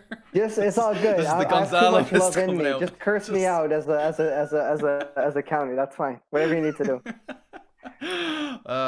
We basically express affection in Ireland by calling each other fuckers or dickheads or something. So. Do that. I'll give you a hug in return. We both have our own love language. We're solid. We're good. Oh my god. No, I will try to adhere to international standards and say I think that you are an upstanding gentleman. So thank you very much for the kind words. Comrades in the chat, everybody please go ahead, subscribe to Comrade Space's channel. Go ahead, check Comrade out on Spotify. You'll find a link in the description box below. And absolutely support this comrade next Saturday. Check out that stream over on his channel. I'm going to be helping him out setting up the streaming software, and we'll make that happen. At least I'll try anyway. We'll do what we can. Download Streamlabs OBS. That's what you need. Streamlabs OBS. That's the piece of software that you want. So Googling it right now. I'll send you the links after we're done here. Perfect. I'll just do a quick little shout out to the people in the chat there to say thanks very much to everybody who's stuck around. So thanks very much, Papi Chulo, Joe Style, Donald Kristlova, Martin Barakov, excuse me, Ian Harris, Tank Punk M, We Need Critical Thinking, Codes, and Magomed, Kairatov, and Biggie Smalls, and Papi Chulo. Thank you very much, comrades, for sticking around. I hope you've enjoyed this. I hope you found this useful. Please share this around. Fucking hell, Space Babies did an insane job, like going through the entire history of this. It was just wild, and getting into like a lot of theoretical stuff as well, and also dealing with like modern issues, like with China and stuff like that. And yeah, just share this. Please share this around. Get the word out, and do everything you can to support this upstanding comrade. So say. So listen, I think we'll wrap up there. Everybody enjoy the rest of your weekend. Thanks for sticking around, and we'll be back next Wednesday with some stream. I can't remember what stream I'm doing next Wednesday. Oh, Martin Barakov actually, who's in the chat there now, is coming on, and we're going to be talking about immigration, mass immigration, all these sorts of things, and how we as revolutionary Marxists should be handling this particular question, especially when we're talking to our right-wing, I was going to say right-wing friends, but right-wing, the right-wing people that we tolerate. Try to win over to our side of things. All right, comrades, take care. Enjoy the rest of your weekend. Cheers for watching.